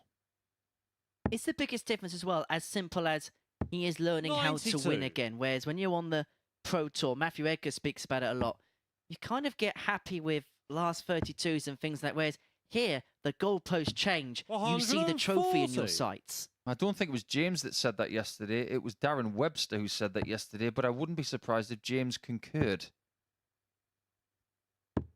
98. Tommy It is a require fact. 82. Sometimes you need to take a step back in order to make yourself go 2 steps forward. 42. It's a double in James the first leg for a $15 for Tom. 124. James can steal the leg in 6 visits. Has to be accurate with 2 of these darts. This is the second one. 99. Tommy require 40.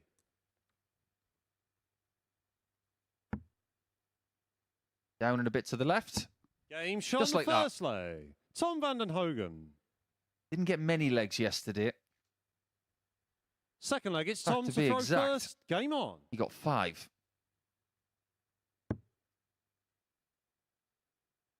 Today so far he's got 2. So it has gone backwards a little bit here today. 57.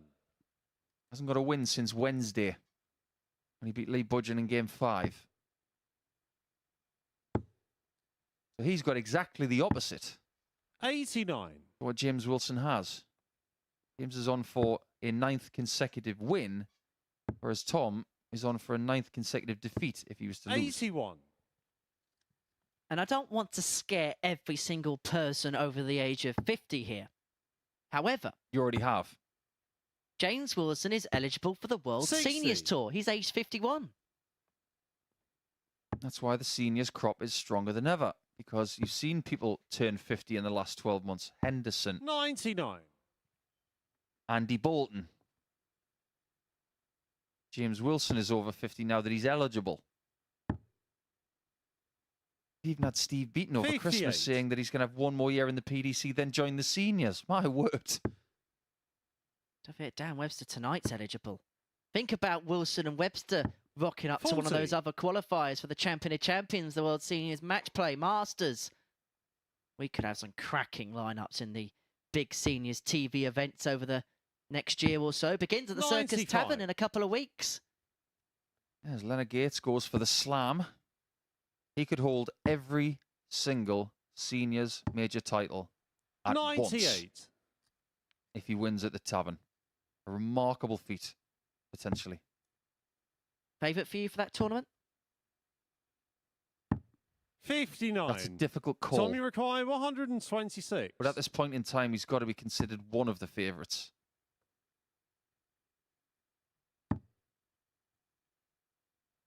Tom's holding his own in this game. James will know that he's safe 86. for Saturday night. James Rakai, 140. He will not want to lose this undefeated streak.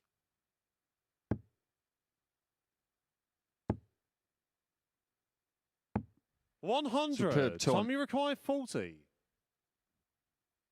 Game shot on the second 2-0 to leg. Vanden Hogan, Tom and you Vanden have to Hogan. give him full credit and respect here, because it could have been so easy for him to have just Third leg, it's James to crumbled throw amidst first. what's Game happened on. before him, but he keeps pressing on, keeps pressing forward, and he is asking the questions of the Jammy Dodger. 96. If I were James Wilson right now, I'd be livid. I would not want to relinquish this undefeated streak at all. 59. This is a real test of what's deep inside. In this format, every now and again, you're going to be top of a table 140. and safe with games to spare. I never had a problem with this. Played a lot of round-robin darts in Dart Players Australia, and 41. I've qualified for the knockout stages with games to spare a few times.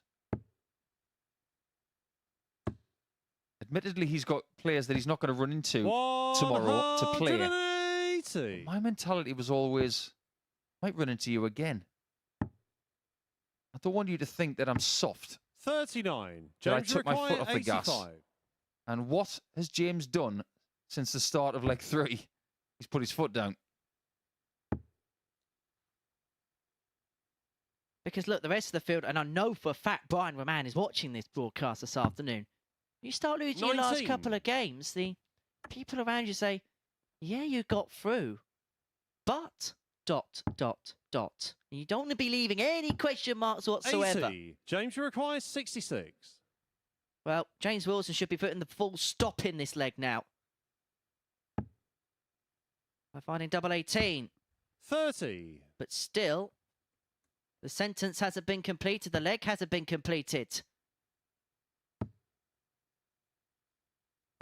Well, there you go, Tom. 180. James Rakai, 36. They've both got one ton plus throw, one 140 plus throw, one 180 each.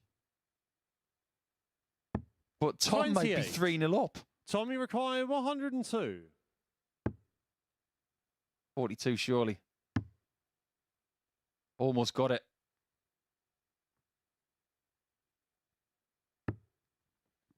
$43. James is thinking right now, I've James messed around on Rakai, this 8. like way too much. Let's just get it over with.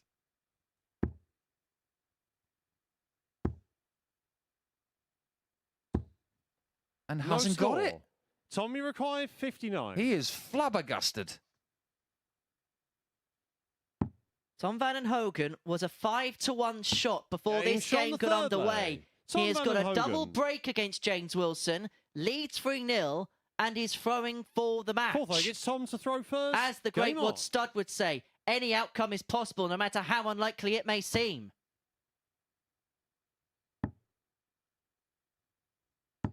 $96. What's your favourite biscuit, Henry?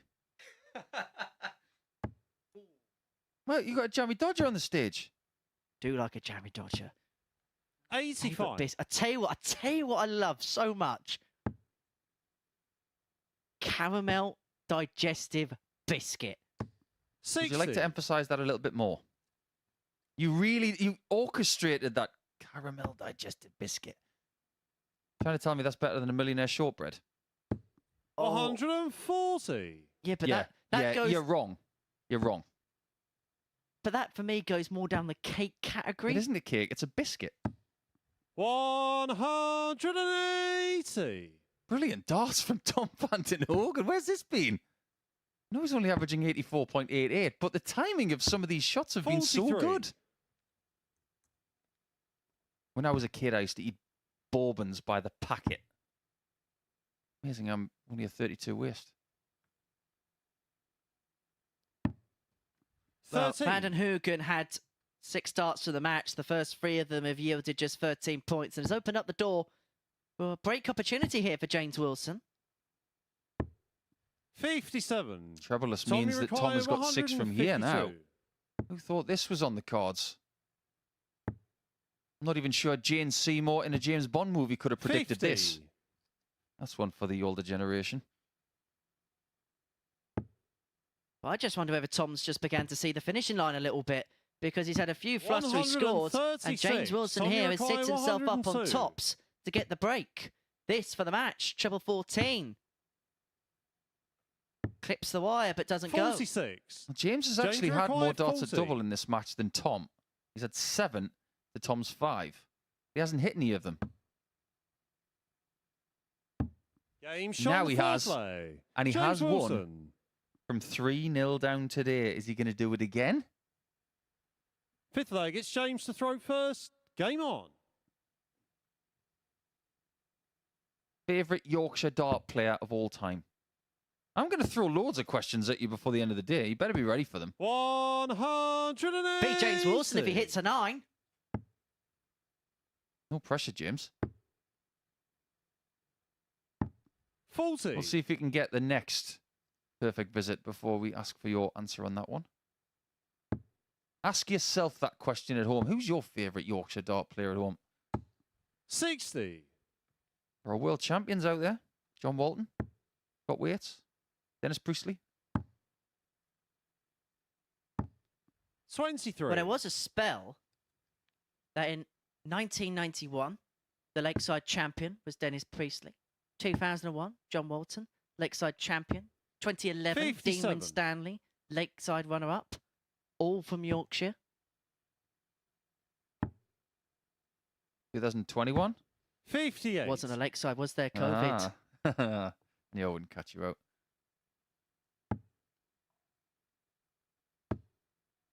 And your answer is?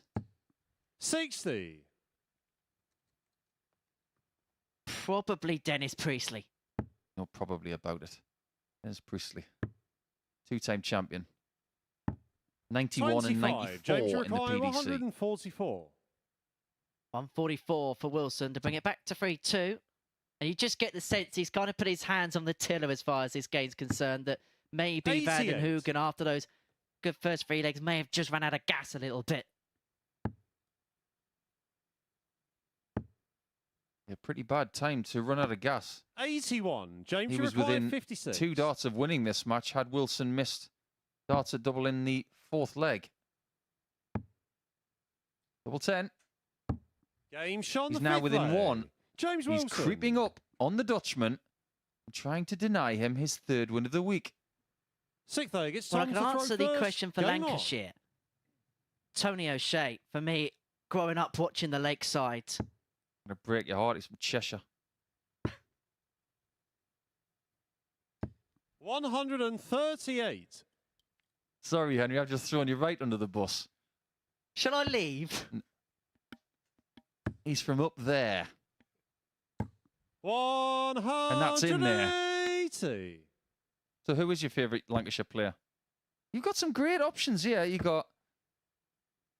Sure, it's got to be Alan 21. Warren a little. The Iceman. Multiple world number 1. Grand Prix champion. One of the most underrated players of all time. 121. Alan Glazier. The Ton Machine. 58. An icon of 1980s darts. Billy Leonard. On the News of the World. Astonishingly good player in the 1970s and 80s. 60. I could have this conversation for hours, talking about different counties and the best players from those 60. areas of James Mackay, the country and indeed 140. around the world. 6 starts from here to send us to a tie break, 60. where Wilson will have the darts, and you sense from that point onwards that he'll He'll motor ahead and seal the points. That's nothing against 60. Tom. James, you require But 80. he's had his opportunity, and it just feels like that's playing upon his mind a little bit.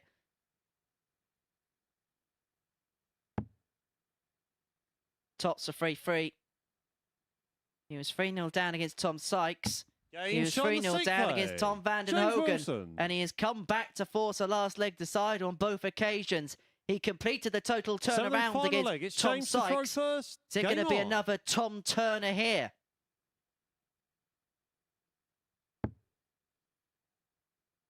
Tom was dreaming of that win against the tabletopper. 45. Now that feeling in the pit of his stomach is going to be heavy. We've all been there. You've got that big lead. Somebody reels you 58. in and you think, please don't do this to me. But then you have to dig deep yourself and say, I'm in control of who wins this match. 25. Especially when James starts the final leg this way. He's on 4-3-1 after 6. This is it. This is what you do. 140. Well, there was a point where we thought the tank engine for Thomas was empty and that James would be in the green going full steam ahead. Wasn't there a 140. train in that program called Henry? Wasn't he the green train? Wasn't Henry the one that was hated by the fat controller? 133. Don't you mean the controller who liked to eat a little bit more? Did he get banished or something? Yeah, I'm not sure we're allowed to call him that anymore. 131. Tommy require 170. Well, Wilson's done well to get to a finish here. 50. Okay, James so require 120 left. 160. 60-20 tops. This is 2 60s and tops. There's one. Double top. 140. That would have been something. Tommy require And 120. now he has to survive a match shot from Tom. Does he survive it? He does. So for the second 43. time today, James, you require 20. to come back from a 3-0 deficit and then to go on and win the match. Double 10 for Wilson.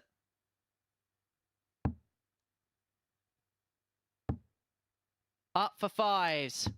Game, In the shot, fives and to the keep match. his hopes James of a perfect Wilson. group alive. It's now 9 for 9 for James Wilson, and he'll have the opportunity in 2 games' time against Lee Budgeon to become only the second player in MODUS Super Series history to complete Group C unhinged and undefeated.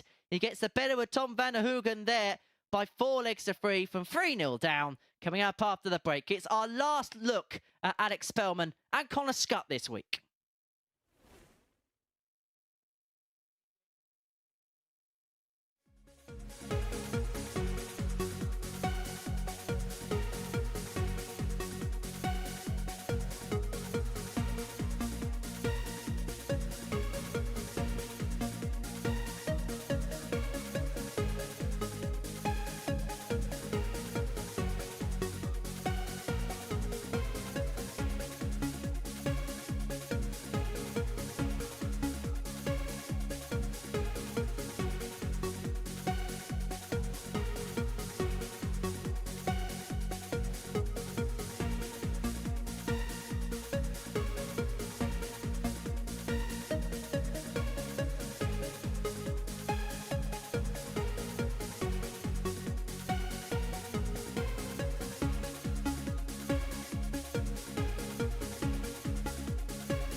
Welcome back to the MODUS Super Series. Into our final round of fixtures we go. First to complete their Group C campaign and indeed their Week 10 action, Alex Spellman and Connor Scott. Spellman at least has the positivity of his performance levels from day 5 to take away and to build on. When these two met yesterday, Scott came through in a decider. That was, of course, when we were discussing that both of these players could have potentially been the two to qualify for finals night from Group C. So to see who signs off from this Super Series campaign with a win, let's get back to Nico and Henry and Comms. Thank you, Abby. And you just get the sense that both players, when they leave this building in around about 25 minutes' time, will be kicking themselves that they haven't made it through to Saturday night's final. Alex Spellman came in with a big reputation on the back of what he's done here in the past. As for Connor Scott, he would have really fancied his chances of not just making Saturday, but picking up the jackpot himself. I think it's a bit of an interesting start to 2024 for Connor, and it may just be exactly what he needs. It's a realization that this level of darts is harder than it was before. And we know how hard he works. We know how hard he will work over the next couple of months. He will return here, and I have every faith that the next time he's here, he will make Saturday on that occasion. And maybe the same for Alex, who has played improved stuff today, and that lateral drift that has plagued his game the last 3 days. It has been less evident today, which is a good sign. It's a little bit like a football team that's just been relegated from the Premiership, maybe losing their first game away at Coventry City in the second tier and realising, right, this is what the level's all about. Yeah, it's just you seeing what you're up against 42 for the next 4 or 5 months.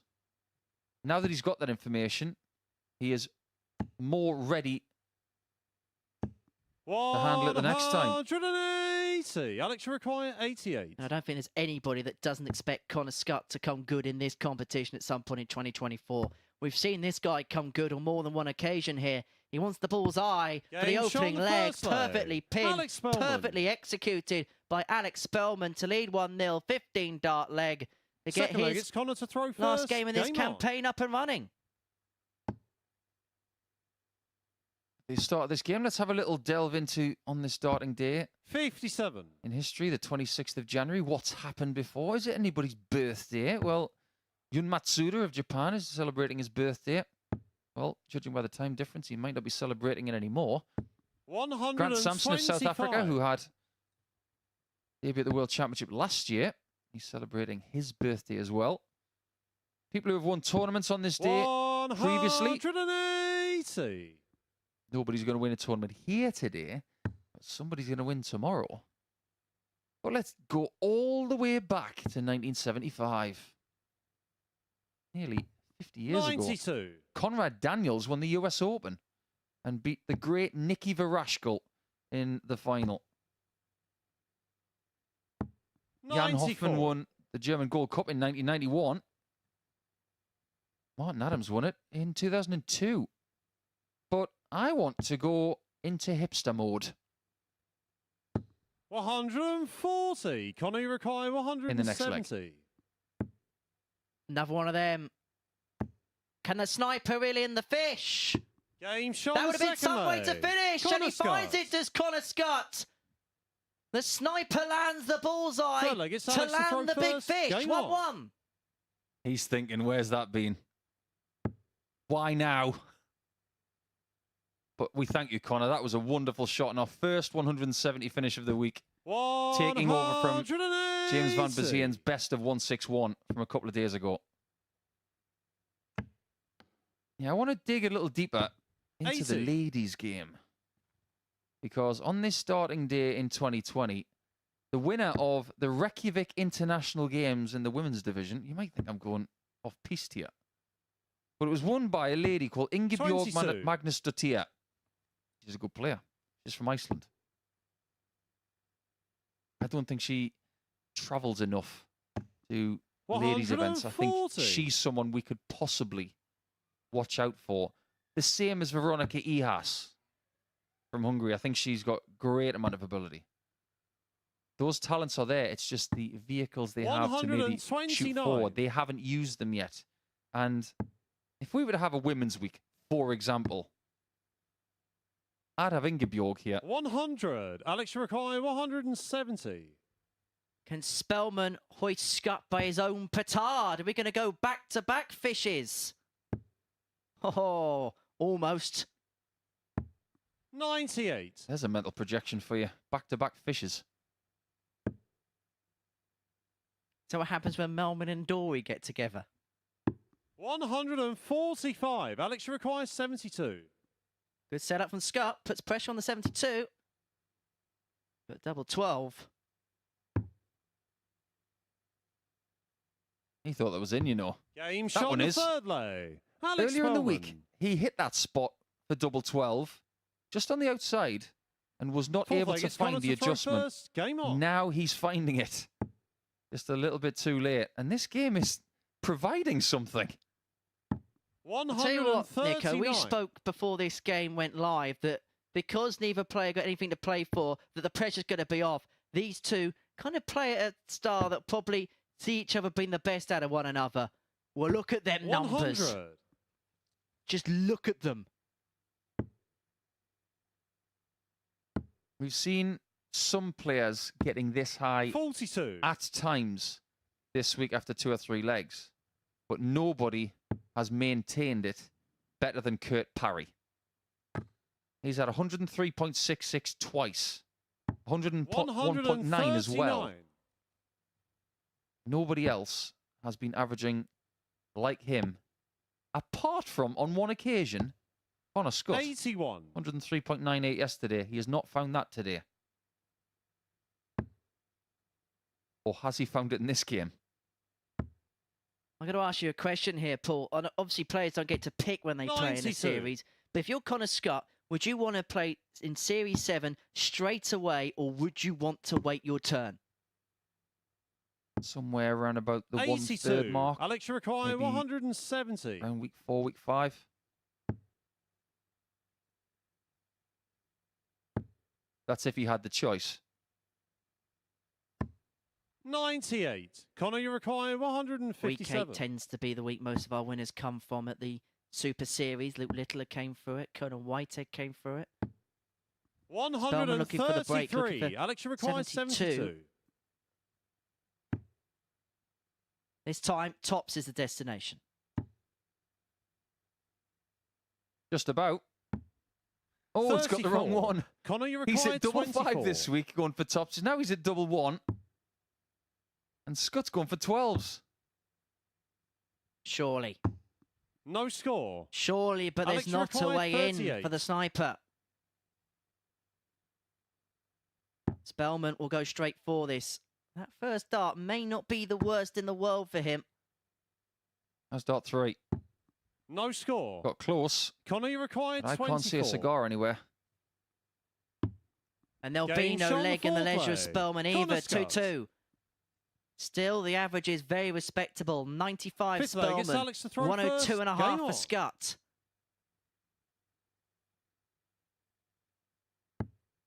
Even though we're not going to see these two in tomorrow night's final, you may see him in a future final here at the Super Series. I fully expect that we 134. will. But if you want to join us for, well, any final at the Super Series, then head over to dartshop.tv or scan that QR code that's on your 140. screen. It will send you over to the same website. You can book your tickets for tomorrow night or any Saturday night within the region of the next 3 months here at the Live Lounge in Portsmouth. So if you fancy a little trip down to the South Coast, plan your week in advance 100. and come and join us for a night at the darts here at the stupendous Live Lounge in Portsmouth. Or as Tom Sykes put it this morning, a bigger version of Castleford. 93. I'm not sure that's going to be something that the tourist board will put up. If you want to get your reservations in for Champions Night, you might want to be quick. 59. That tends to sell out quicker than anything else, because everybody wants to see who lifts the series title. Series 6 58. has to go to somebody, and it's not going to go to Jim McEwen. He's not going to go back to back. It's not going to go to Littler. It's not going to go to Raymond Smith. Going to go to Conan Whitehead. 140. We are going to have a new winner. And it's not going to be any of these two either. But Spellman could put himself 3-2 in front in 100. what has Alex to be said has requires been the game of the 68. day so far, bar none. It may be a dead rubber in terms of the league positioning, but they have both played it in an immaculate spirit thus far. 216s. 52. Clips inside, Connor, scuts you back for require 110. Come on, 110. Connor. Bull 10 bull. I wouldn't have put it past him. 50. Alex requires 16. Double 8. Game He really shot wants the to fifth end on a win, leg. doesn't he? Alex Spellman. If he does, he will finish on 8 points in this table. In 4th Sixth leg, it's position. Connor to throw first. Game on.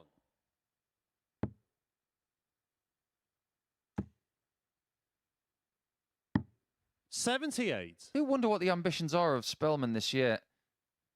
The kind of circles he's going to be in for the next 11 or so months.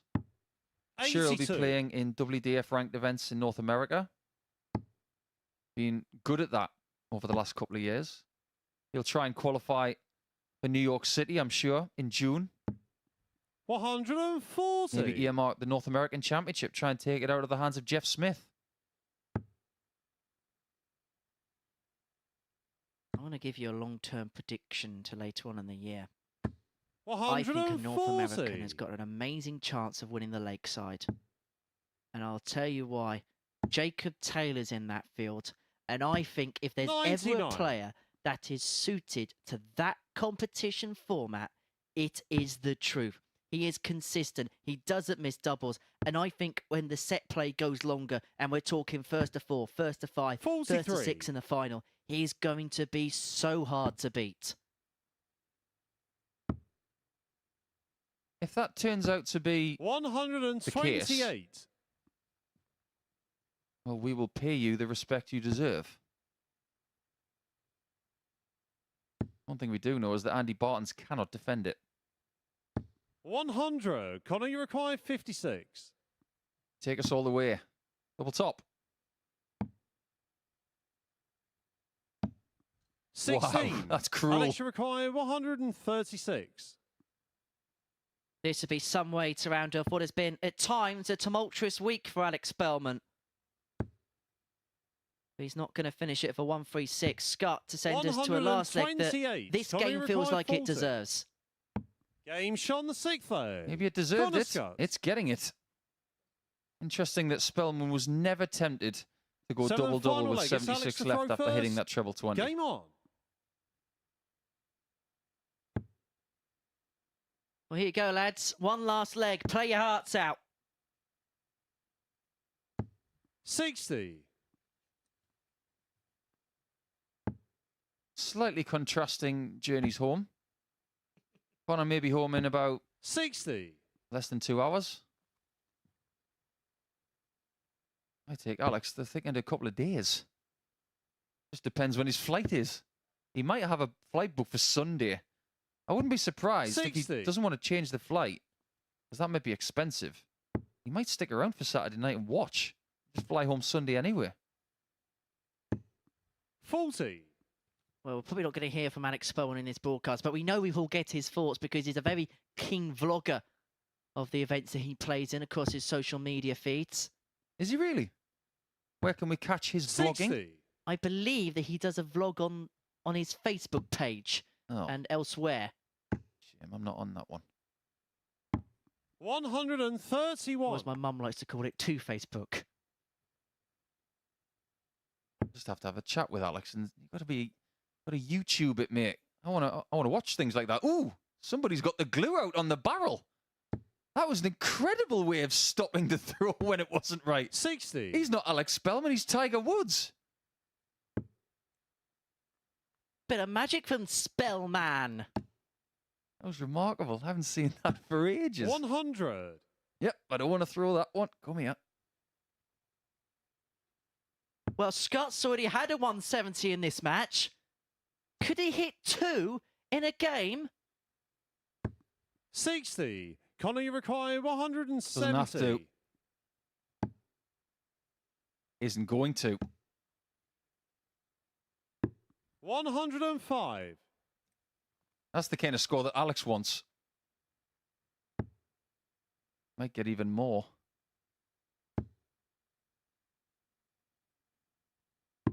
105. Playing beat the score at the Connor minute. requires 65. Scott needs double 4. Game, And finishes starts, with a win. And the match, Connor There you scores. go. Alex's week is over. He did play much better today.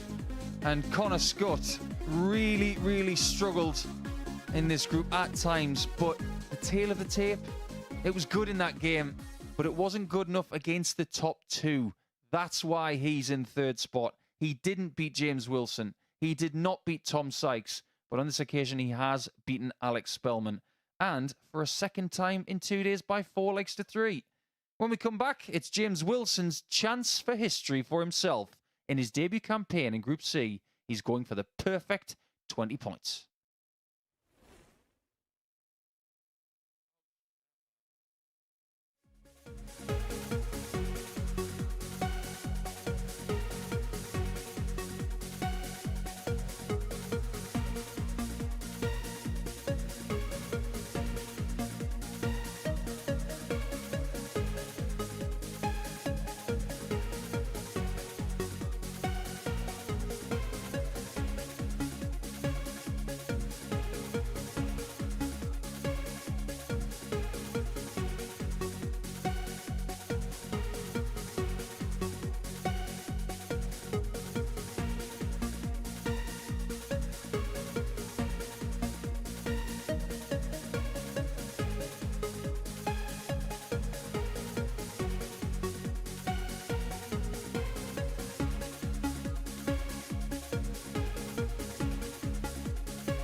Right then, can James Wilson on debut here at the Live Lounge become just the second player in Super Series history to have a perfect Group C campaign?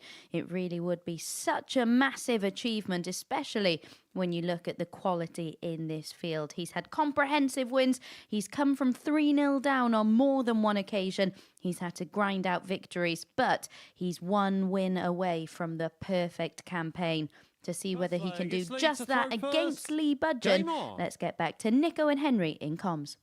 Thank you very much, Abby. And so James Wilson has his shot at Super Series immortality. Only Richard North has completed 95. a Group C campaign undefeated. I'm surprised that Richard North hasn't been in touch yet. 81. Mind you, Mark Webster tweeted the other day, time's ticking for Richard to win that elusive TV major. Not getting into that argument again. If Richard North wins a Champions 44. Week this year, We need to purposely bring Mark Webster into the building to present him with the trophy. Good luck with that. He's usually in some far-flung arena around the Premier League and things like that. 60. I think if you had Mark Webster here playing, he'd still do damage. Still got it. Still a brilliant player. Won a week in Southampton, if I'm not 82. mistaken. Yeah, he beat Robert Thornton in the final. The two-time world senior champion. Wonder if that's something that James Wilson's got his eye 100. on next year. I can see him winning that. I can see him hoisting that wonderful trophy. I think it's going to ask you a lot of questions about the World 60. Seniors Championship when you consider the players that are coming off the tour. That maybe the weight of invites as opposed to the quality you've now got in the system in terms of names, in terms 100. of players that are playing at real high levels, whether we'll see the number of automatic invites reduced because the quality you're getting through the tour system is so strong. Max for budging. There's no budging 180. despite this James being his Mackay, farewell match. 160. Oh, another one of them. Tops. 140. Just below. Lee Second time he's required missed that. 40. In as many legs.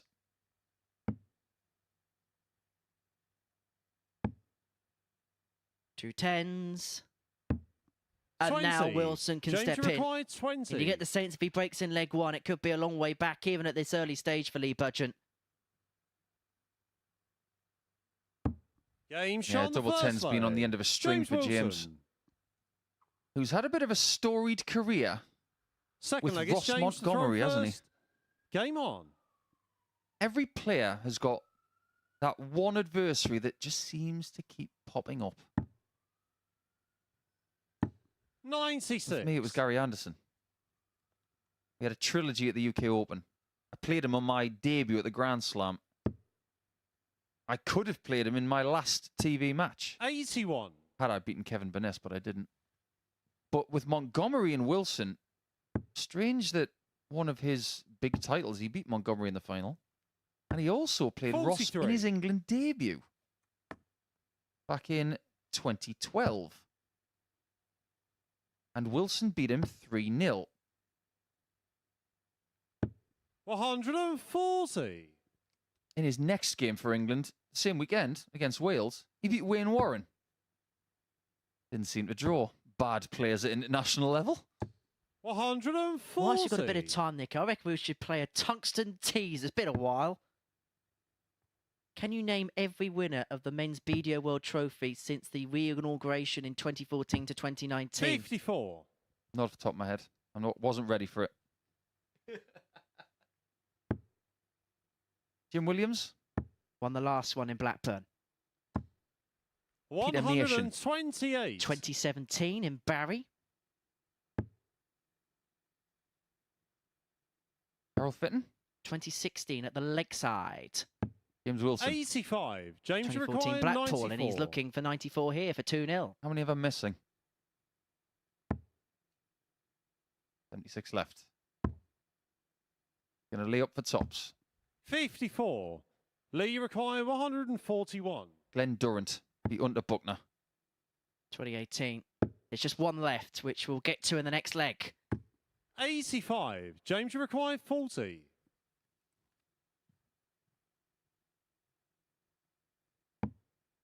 What a marker that is. Game shot on the second leg. He looks James deadly. Wilson. You could say he looks lethal. He looks Third relentless leg, it's Lee to and throw merciless. first. Game on. What was the year? 2015. Fitton? No, he won 16. It's a little bit left field, but not totally 100. left field. I've said Darryl twice, haven't I?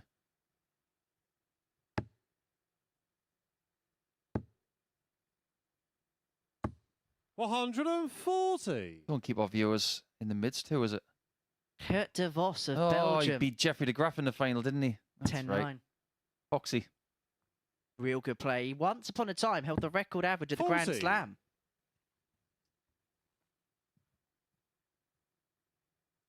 Think about the debut weekend of James in an England shirt. 180. I'll mention it now because I don't think he's going to have long left in this game the way he's playing. Like I mentioned, he beat Wayne Warren, he beat Ross Montgomery, but think about the people he was playing with 100. 12 years ago in that England team. Martin Atkins of Leeds, Scott Mitchell, Dave Pallett, Martin Adams, 100. Gary Thompson of Yorkshire, Robbie Green, Scott Waits of Yorkshire, Tony O'Shea of Cheshire, Dozer, 26. and Mark James McGeaney. Require 81. There's another name in there as well. As we look at double 18 here. Game That is Sean 3-0. Thirdley. James Wilson. One other name that played against Wales Fourth leg, it's in those James to throw 2012 home first. Game internationals on. that I have seen way too much on social media over the last year, thanks to one of those darting podcasts. Jamie Robinson. 81. Is that one of the darts podcasts or one of the boxing podcasts? I don't know. Oh, I can make that mind up. I'm sure it's fine. Sure they're watching. They watch everything. 93.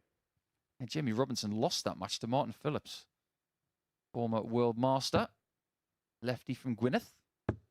I await the Jamie Robinson in week 12 tweet. 59.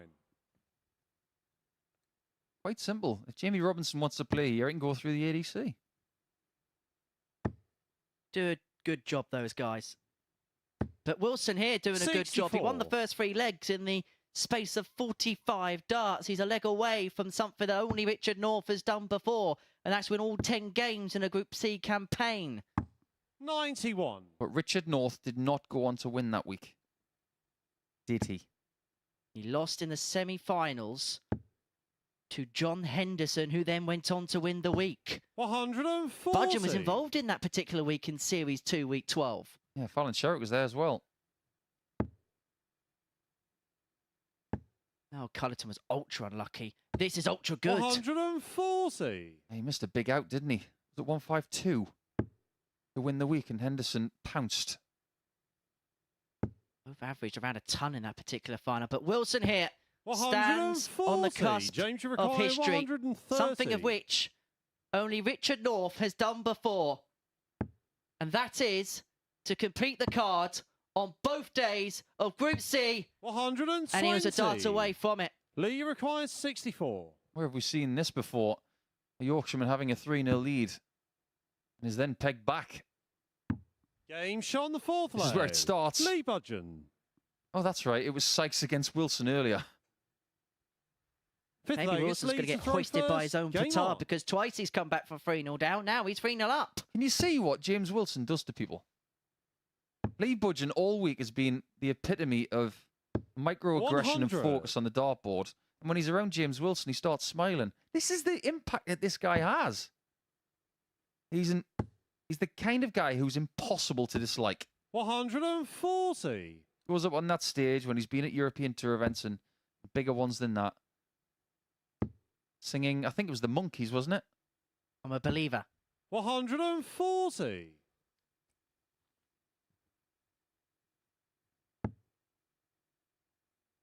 Of course, you can forget the jammy dodger jiggle they used to have on these 100. walk-ons, particularly at the lakeside, where he actually at that time walked on to pump up the jam, which feels a bit more fittingly appropriate.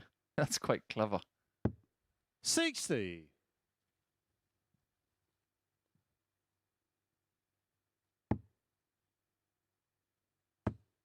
Oh, that's a wonderful dart. 140. That is a world-class 140. When he's starting to do that, Brian Roman's got to take notice. Tom Sykes has got to take notice, and everybody in Group B's got to take notice. 95. James 'Cause requires when he's starting to find stuff like that, 121. my word, he might be cooking with something other than jam. He's been cooking on gas. The bullseye. 73. Another chance has come and gone. Lee That requires is 106. 2 opportunities now on the back of ton toppers to complete the job. Budgeon is going to take out the 106. And so, the most clear-cut opportunity yet for 42. James Wilson James requires to win 48. 10 from 10 in a Group C campaign. Two in hand at double 16. Oh, but he's busted. No score. He cannot believe Lee it. requires 64. That's another 2 gone. And Budgeon's already taken a 64 out in 2.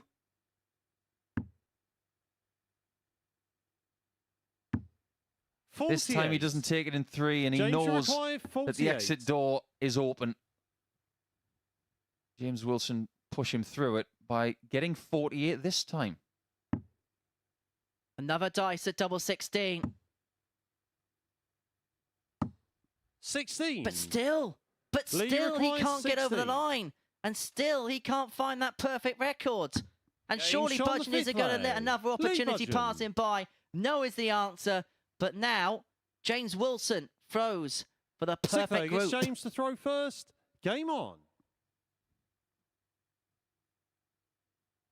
No way that Lee Budgeon thought he was still going to be throwing here in leg 6. 128. He's only got 1 win today. Wilson's got 4. The only person yet again 60. not getting a victory, Tom van den Hogen. His pain will end at the hand of Sykes. We come back 97. after this one, but when will it end? Just goes to show, doesn't it? It's not like match play golf, where you're a couple inches from the cup and he's just say, oh, you can have that. 95. And you take your hat off and you shake the hand, off you go. Oh no, we don't have gimmies and darts. It would be boring if we did. 57. Wilson tiptoeing towards the finishing line again. His average, despite the misses, 9 all told at the double, is still 95, just 134. under, just over 94 and a half. Amazing when you think about it. What would his numbers have been had he been just a tiny 59. bit sharper on the doubles? Of those 9 misses, 6 of them have been for the match. Well, he's had a few close shaves on the 160 over the last couple of games. 115. Is this going James to be the required finish 160. that seals him? The 10 from 10, not this time. He's the person who's won from behind at 3-0 down. 100. Lee required Twice today. 97. Having it done to him if Budgeon hits this. Or will James finally get the job done? 57. James requires 60. 2 darts at top for James Wilson. To do something only Richard North has done before. Game, And that's shot, to have the and perfect match. 10. James Wilson. James Wilson has completed Group C undefeated. 10 games, 10 wins. The Jeremy Dodger is a force to be reckoned with at the Super Series. A 93.6 average, 4 from 13 when it came to the doubling. Not even Lee Budgeon could budge it. Nobody could get past James Wilson. He has won every single game he has played, and he has announced himself quite considerably on the Super Series stage. We're going to see him tomorrow night. We're also going to watch Tom Sykes on Saturday. He's got one more game against Tom van den Hogen after the break to conclude Group C's proceedings.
Welcome back to the MODUS Super Series. I am now joined by only the second player in MODUS Super Series history to go through the card twice in Group C. You've won all of your games. Not a bad way to put down a marker on debut.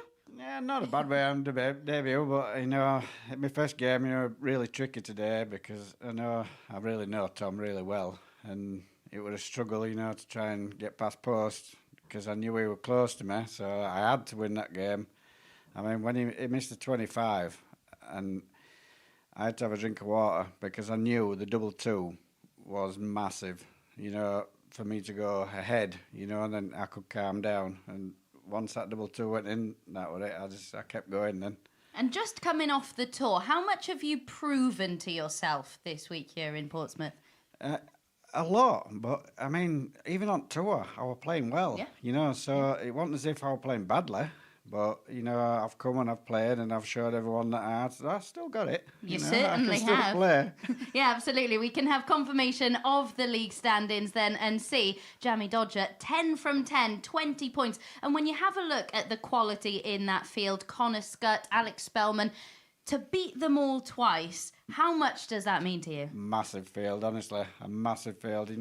Like I said yesterday, coming into it, looking at third place, yesterday, I'd have been comfortable with coming into today. But, well, that just shows itself, I've been playing well. And so often at the Super Series, once a player has confirmed their place at finals night, we normally see a drop-off from them and they may go on and lose their subsequent matches because they can't find that adrenaline. That just didn't happen for you. You kept producing. No, I always go up at the board and I always try and win. That's my game.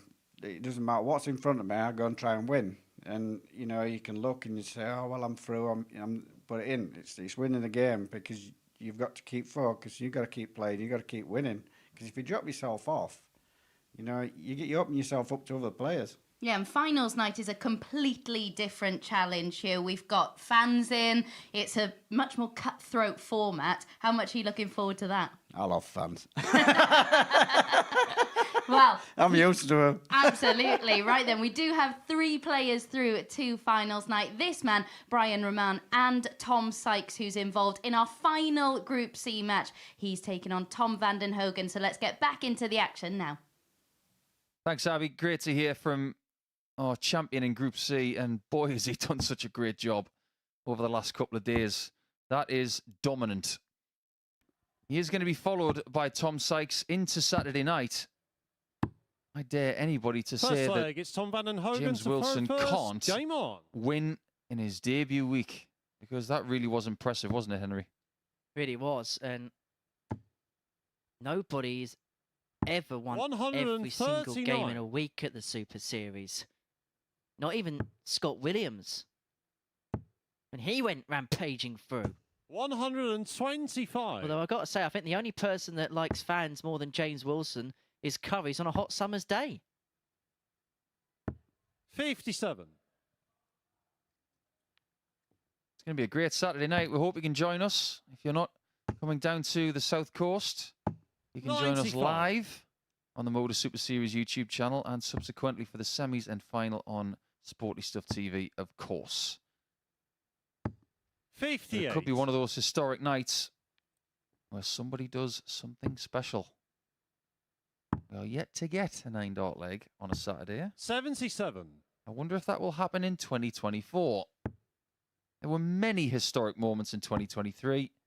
The 2 series titles for Littler, the 9-darter from Sherrick, the second 9-darter from Conor Heenahan, and the 4 weekly titles for Steve West. 41.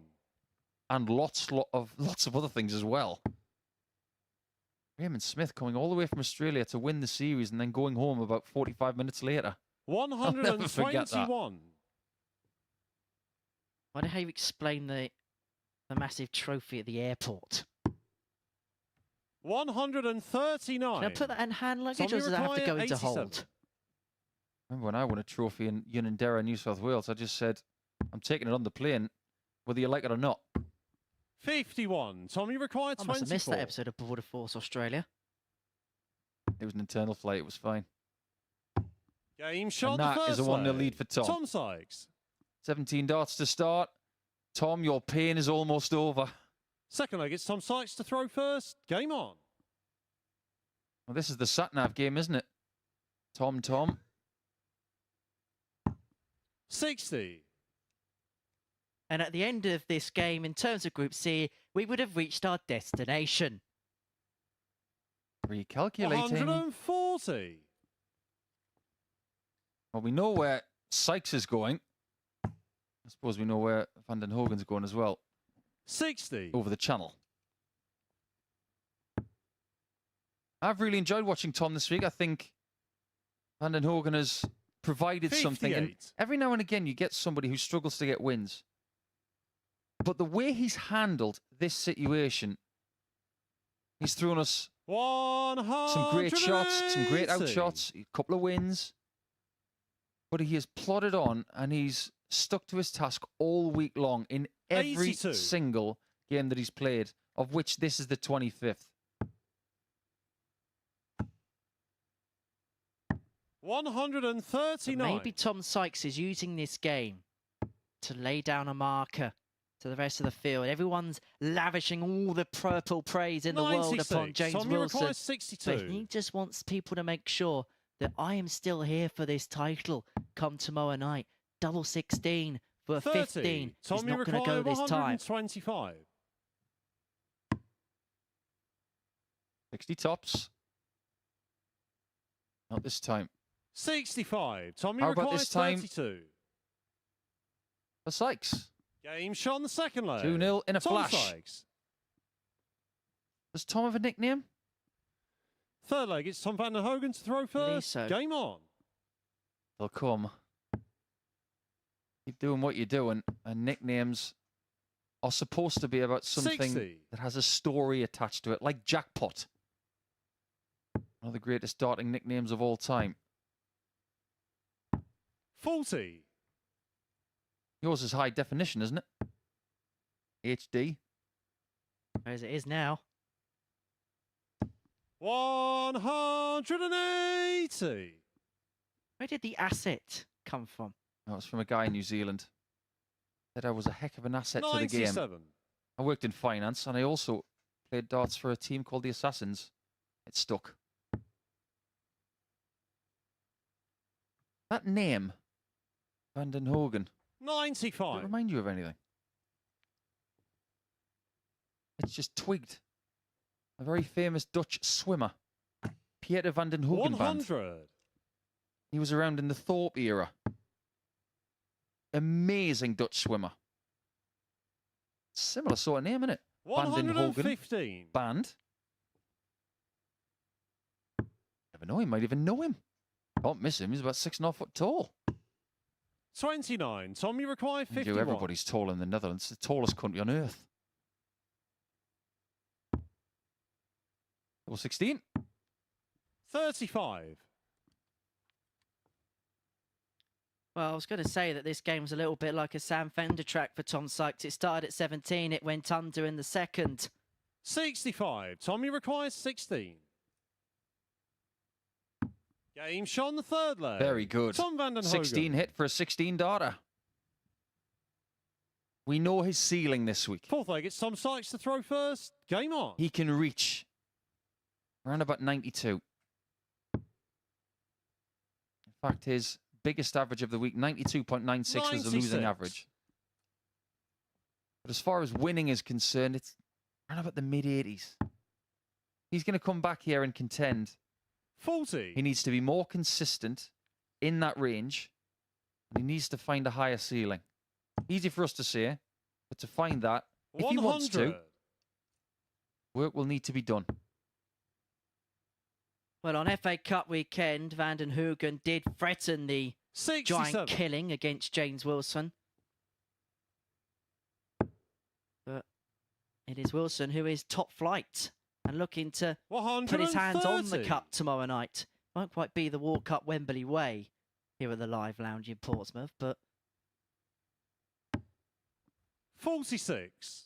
trophies are trophies. And as we mentioned earlier on, when you're in a position that James has been in, the chance to actually go on and win stuff, 135. feels so refreshing.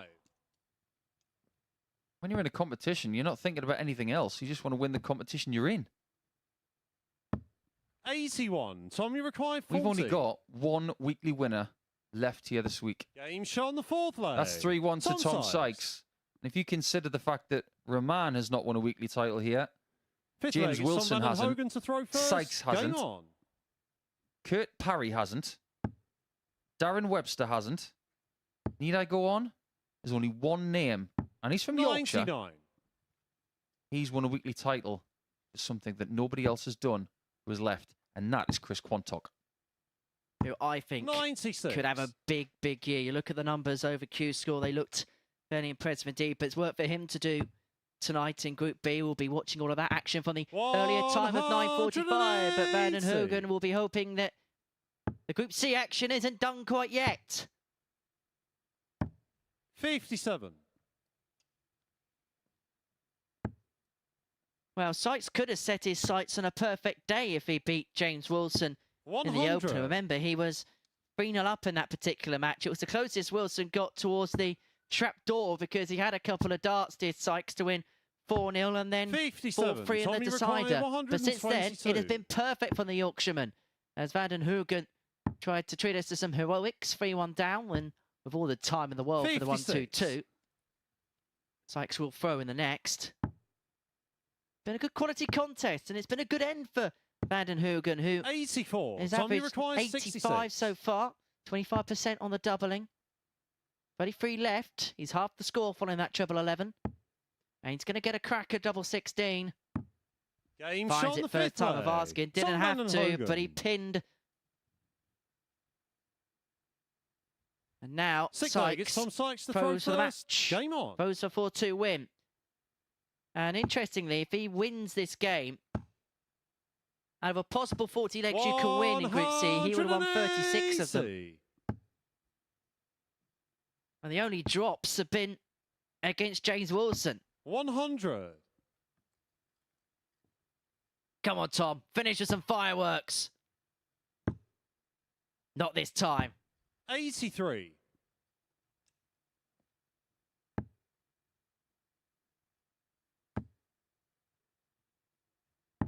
$97.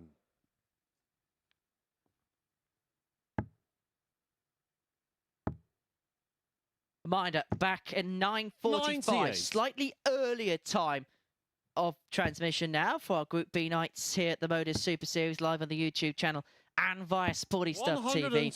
And don't forget, if you haven't done already, to subscribe for more bonus content. This for the match. This would be some way to finish proceedings off. Double 10! 120. Would have been for a ton topper for Tom to complete what has been a good week thus far. He's going to be back tomorrow night, and he has sent out a bit of a statement to the field with this performance.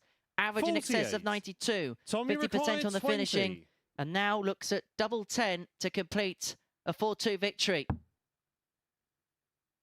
He came so Game, close to shot, Saturday night and last the time, match. but he's Tom going to be Sykes. in the big night this time, and he rounds off his campaign with a 4-2 victory against Tom Van den Hoogen. Tom Sykes is a Saturday night finalist. He completes his allotted 10 games with a victory, 4-2 against Van den Hoogen with a 90.66 average, 4 out of 8 on the doubles. He was the closest competitor to James Wilson at the top of the table. Words are going to go out to Connor Scott, who played his part in the group but just came out short in the end. But it's Tom Sykes who joins James Wilson into the final tomorrow evening here at the Live Lounge in Portsmouth. He has beaten Tom Van den Hoogen in our last game of the day by 4 legs to 2. Yeah, Paul Nicholson alongside me. Only one place to start. James Wilson becomes just the second player in Super Series history to make it 10 wins from 10. Just how mightily impressive is that? The fact that only 2 people have done it puts it in a whole heap of perspective.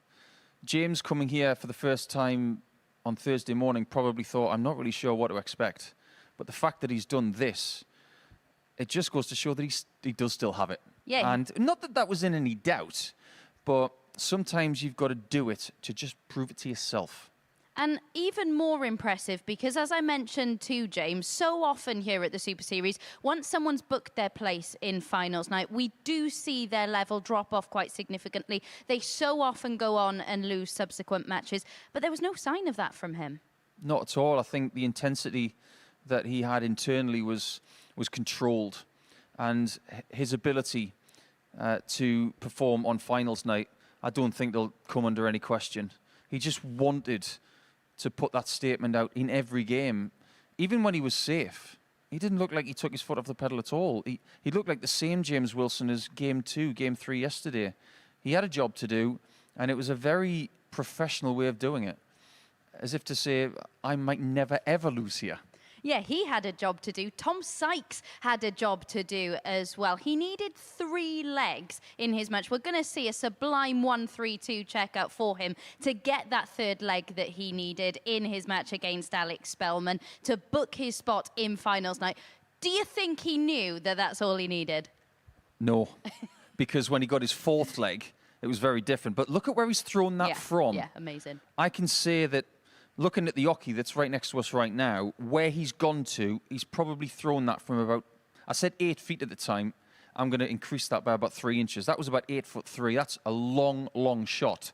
And he hit it without hitting his own dart. That was one of the most accurate darts he's ever thrown. Yeah, really, really impressive. Well, did he know that all he needed was 3 legs? Let's find out now because he's chatting to Henry Deacon. Tom, job well done. It felt like you had unfinished business of the Super Series after last time, but you right the wrongs of last time out. Yeah, definitely. I played. I don't think I played well this week so far, but I got the job done in the end, so I'm happy.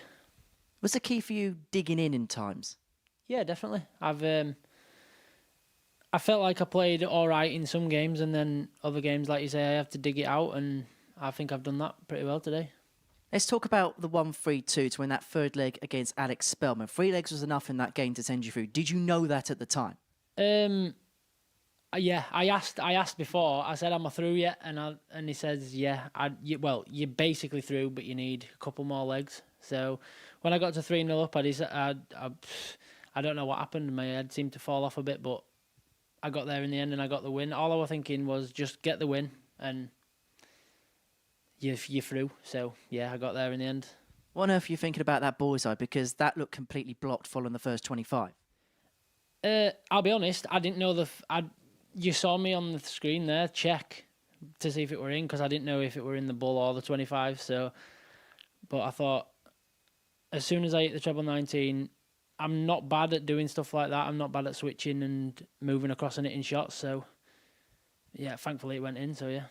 You've won a belt here on a Saturday night before, but how much would you like to win the main event here on the Saturday evening? Yeah, it's what everybody comes here for, isn't it? You've got to play well to win one of these, and I don't feel like I've played well just yet, but hopefully it comes up tomorrow night. And possibility of your good mate Chris Quantock in the final. You've got a bit of unfinished business, haven't you? Yeah, hopefully, yeah. Well, I hope I don't play him, to be fair, because he owes me one from last time, so yeah, we'll see. We wish you all the best tomorrow. Tom, good luck. Yeah, great to hear from Tom Sykes there. I think he was a little hard on himself, said he hasn't really played well yet. I disagree. I disagree as well. However, that's encouraging, isn't it? If he doesn't think that's playing well, what does he think he's going to do? And we know that he's been playing pretty well over the last 4 or 5 months, but what he's already done is broken his own little glass ceiling of what happened last time was not going to happen again. Now that he's in Saturday, he's definitely looking forward. Yeah, let's have a look then. Confirmation of the Group C league table. James Wilson, of course, finished top, having won all 10 of his matches. Tom Sykes on 16 points is the runner-up. And what a stacked Group C it was. We said it before a dart was thrown in this group. Connor Scott finishes 3rd in the end, but Alex Spellman, 6 points to take away from this one. But the main positive for him is that he played significantly better, more consistently today. Yeah, I think so. That lateral drift just didn't seem to come into things at times. And I think towards the end of his campaign there, he really was starting to just enjoy playing. He'll go back now, he'll have a rest, and then look at the tournaments that he's going to play over the next 2 or 3 months. And his schedule, I'm sure, will be littered with success. For Tom van den Hogen, it can be quite discouraging to lose all of your Group C matches. What do you hope he takes away from this? You learn more from losing than you do from winning. So he's learned an awful lot. It's as simple as that. He'll go back to the Netherlands. He'll go back to what he does, start from scratch. But if he gets back here, he'll be more prepared than he ever was. And just finally, we're back in action, of course, at 9:45 tonight for the conclusion of Group B. Kurt Parry currently leads the way, having won all 4 of his matches last night. What are you expecting from that group tonight? I'm expecting Kurt Parry to get through fairly quickly, and there's going to be a melee behind him. Quantock, Webster, Van Bezien, even Lonsdale. They can all get 2 of those spots, but I do expect the Welshman to top the group. Yeah, excellent stuff. We're really looking forward to tonight's Group B action. Can Kurt Parry himself over the line and into finals night? Make sure you join us from 9:45 to find out.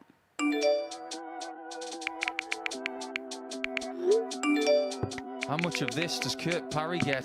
It's down to the double. And it's there. Shot and the match. Kurt Parry.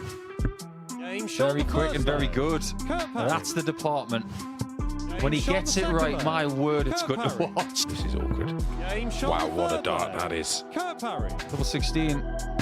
Game Well, there you shot go. and the match. That really Kurt is Parry. quite spectacular.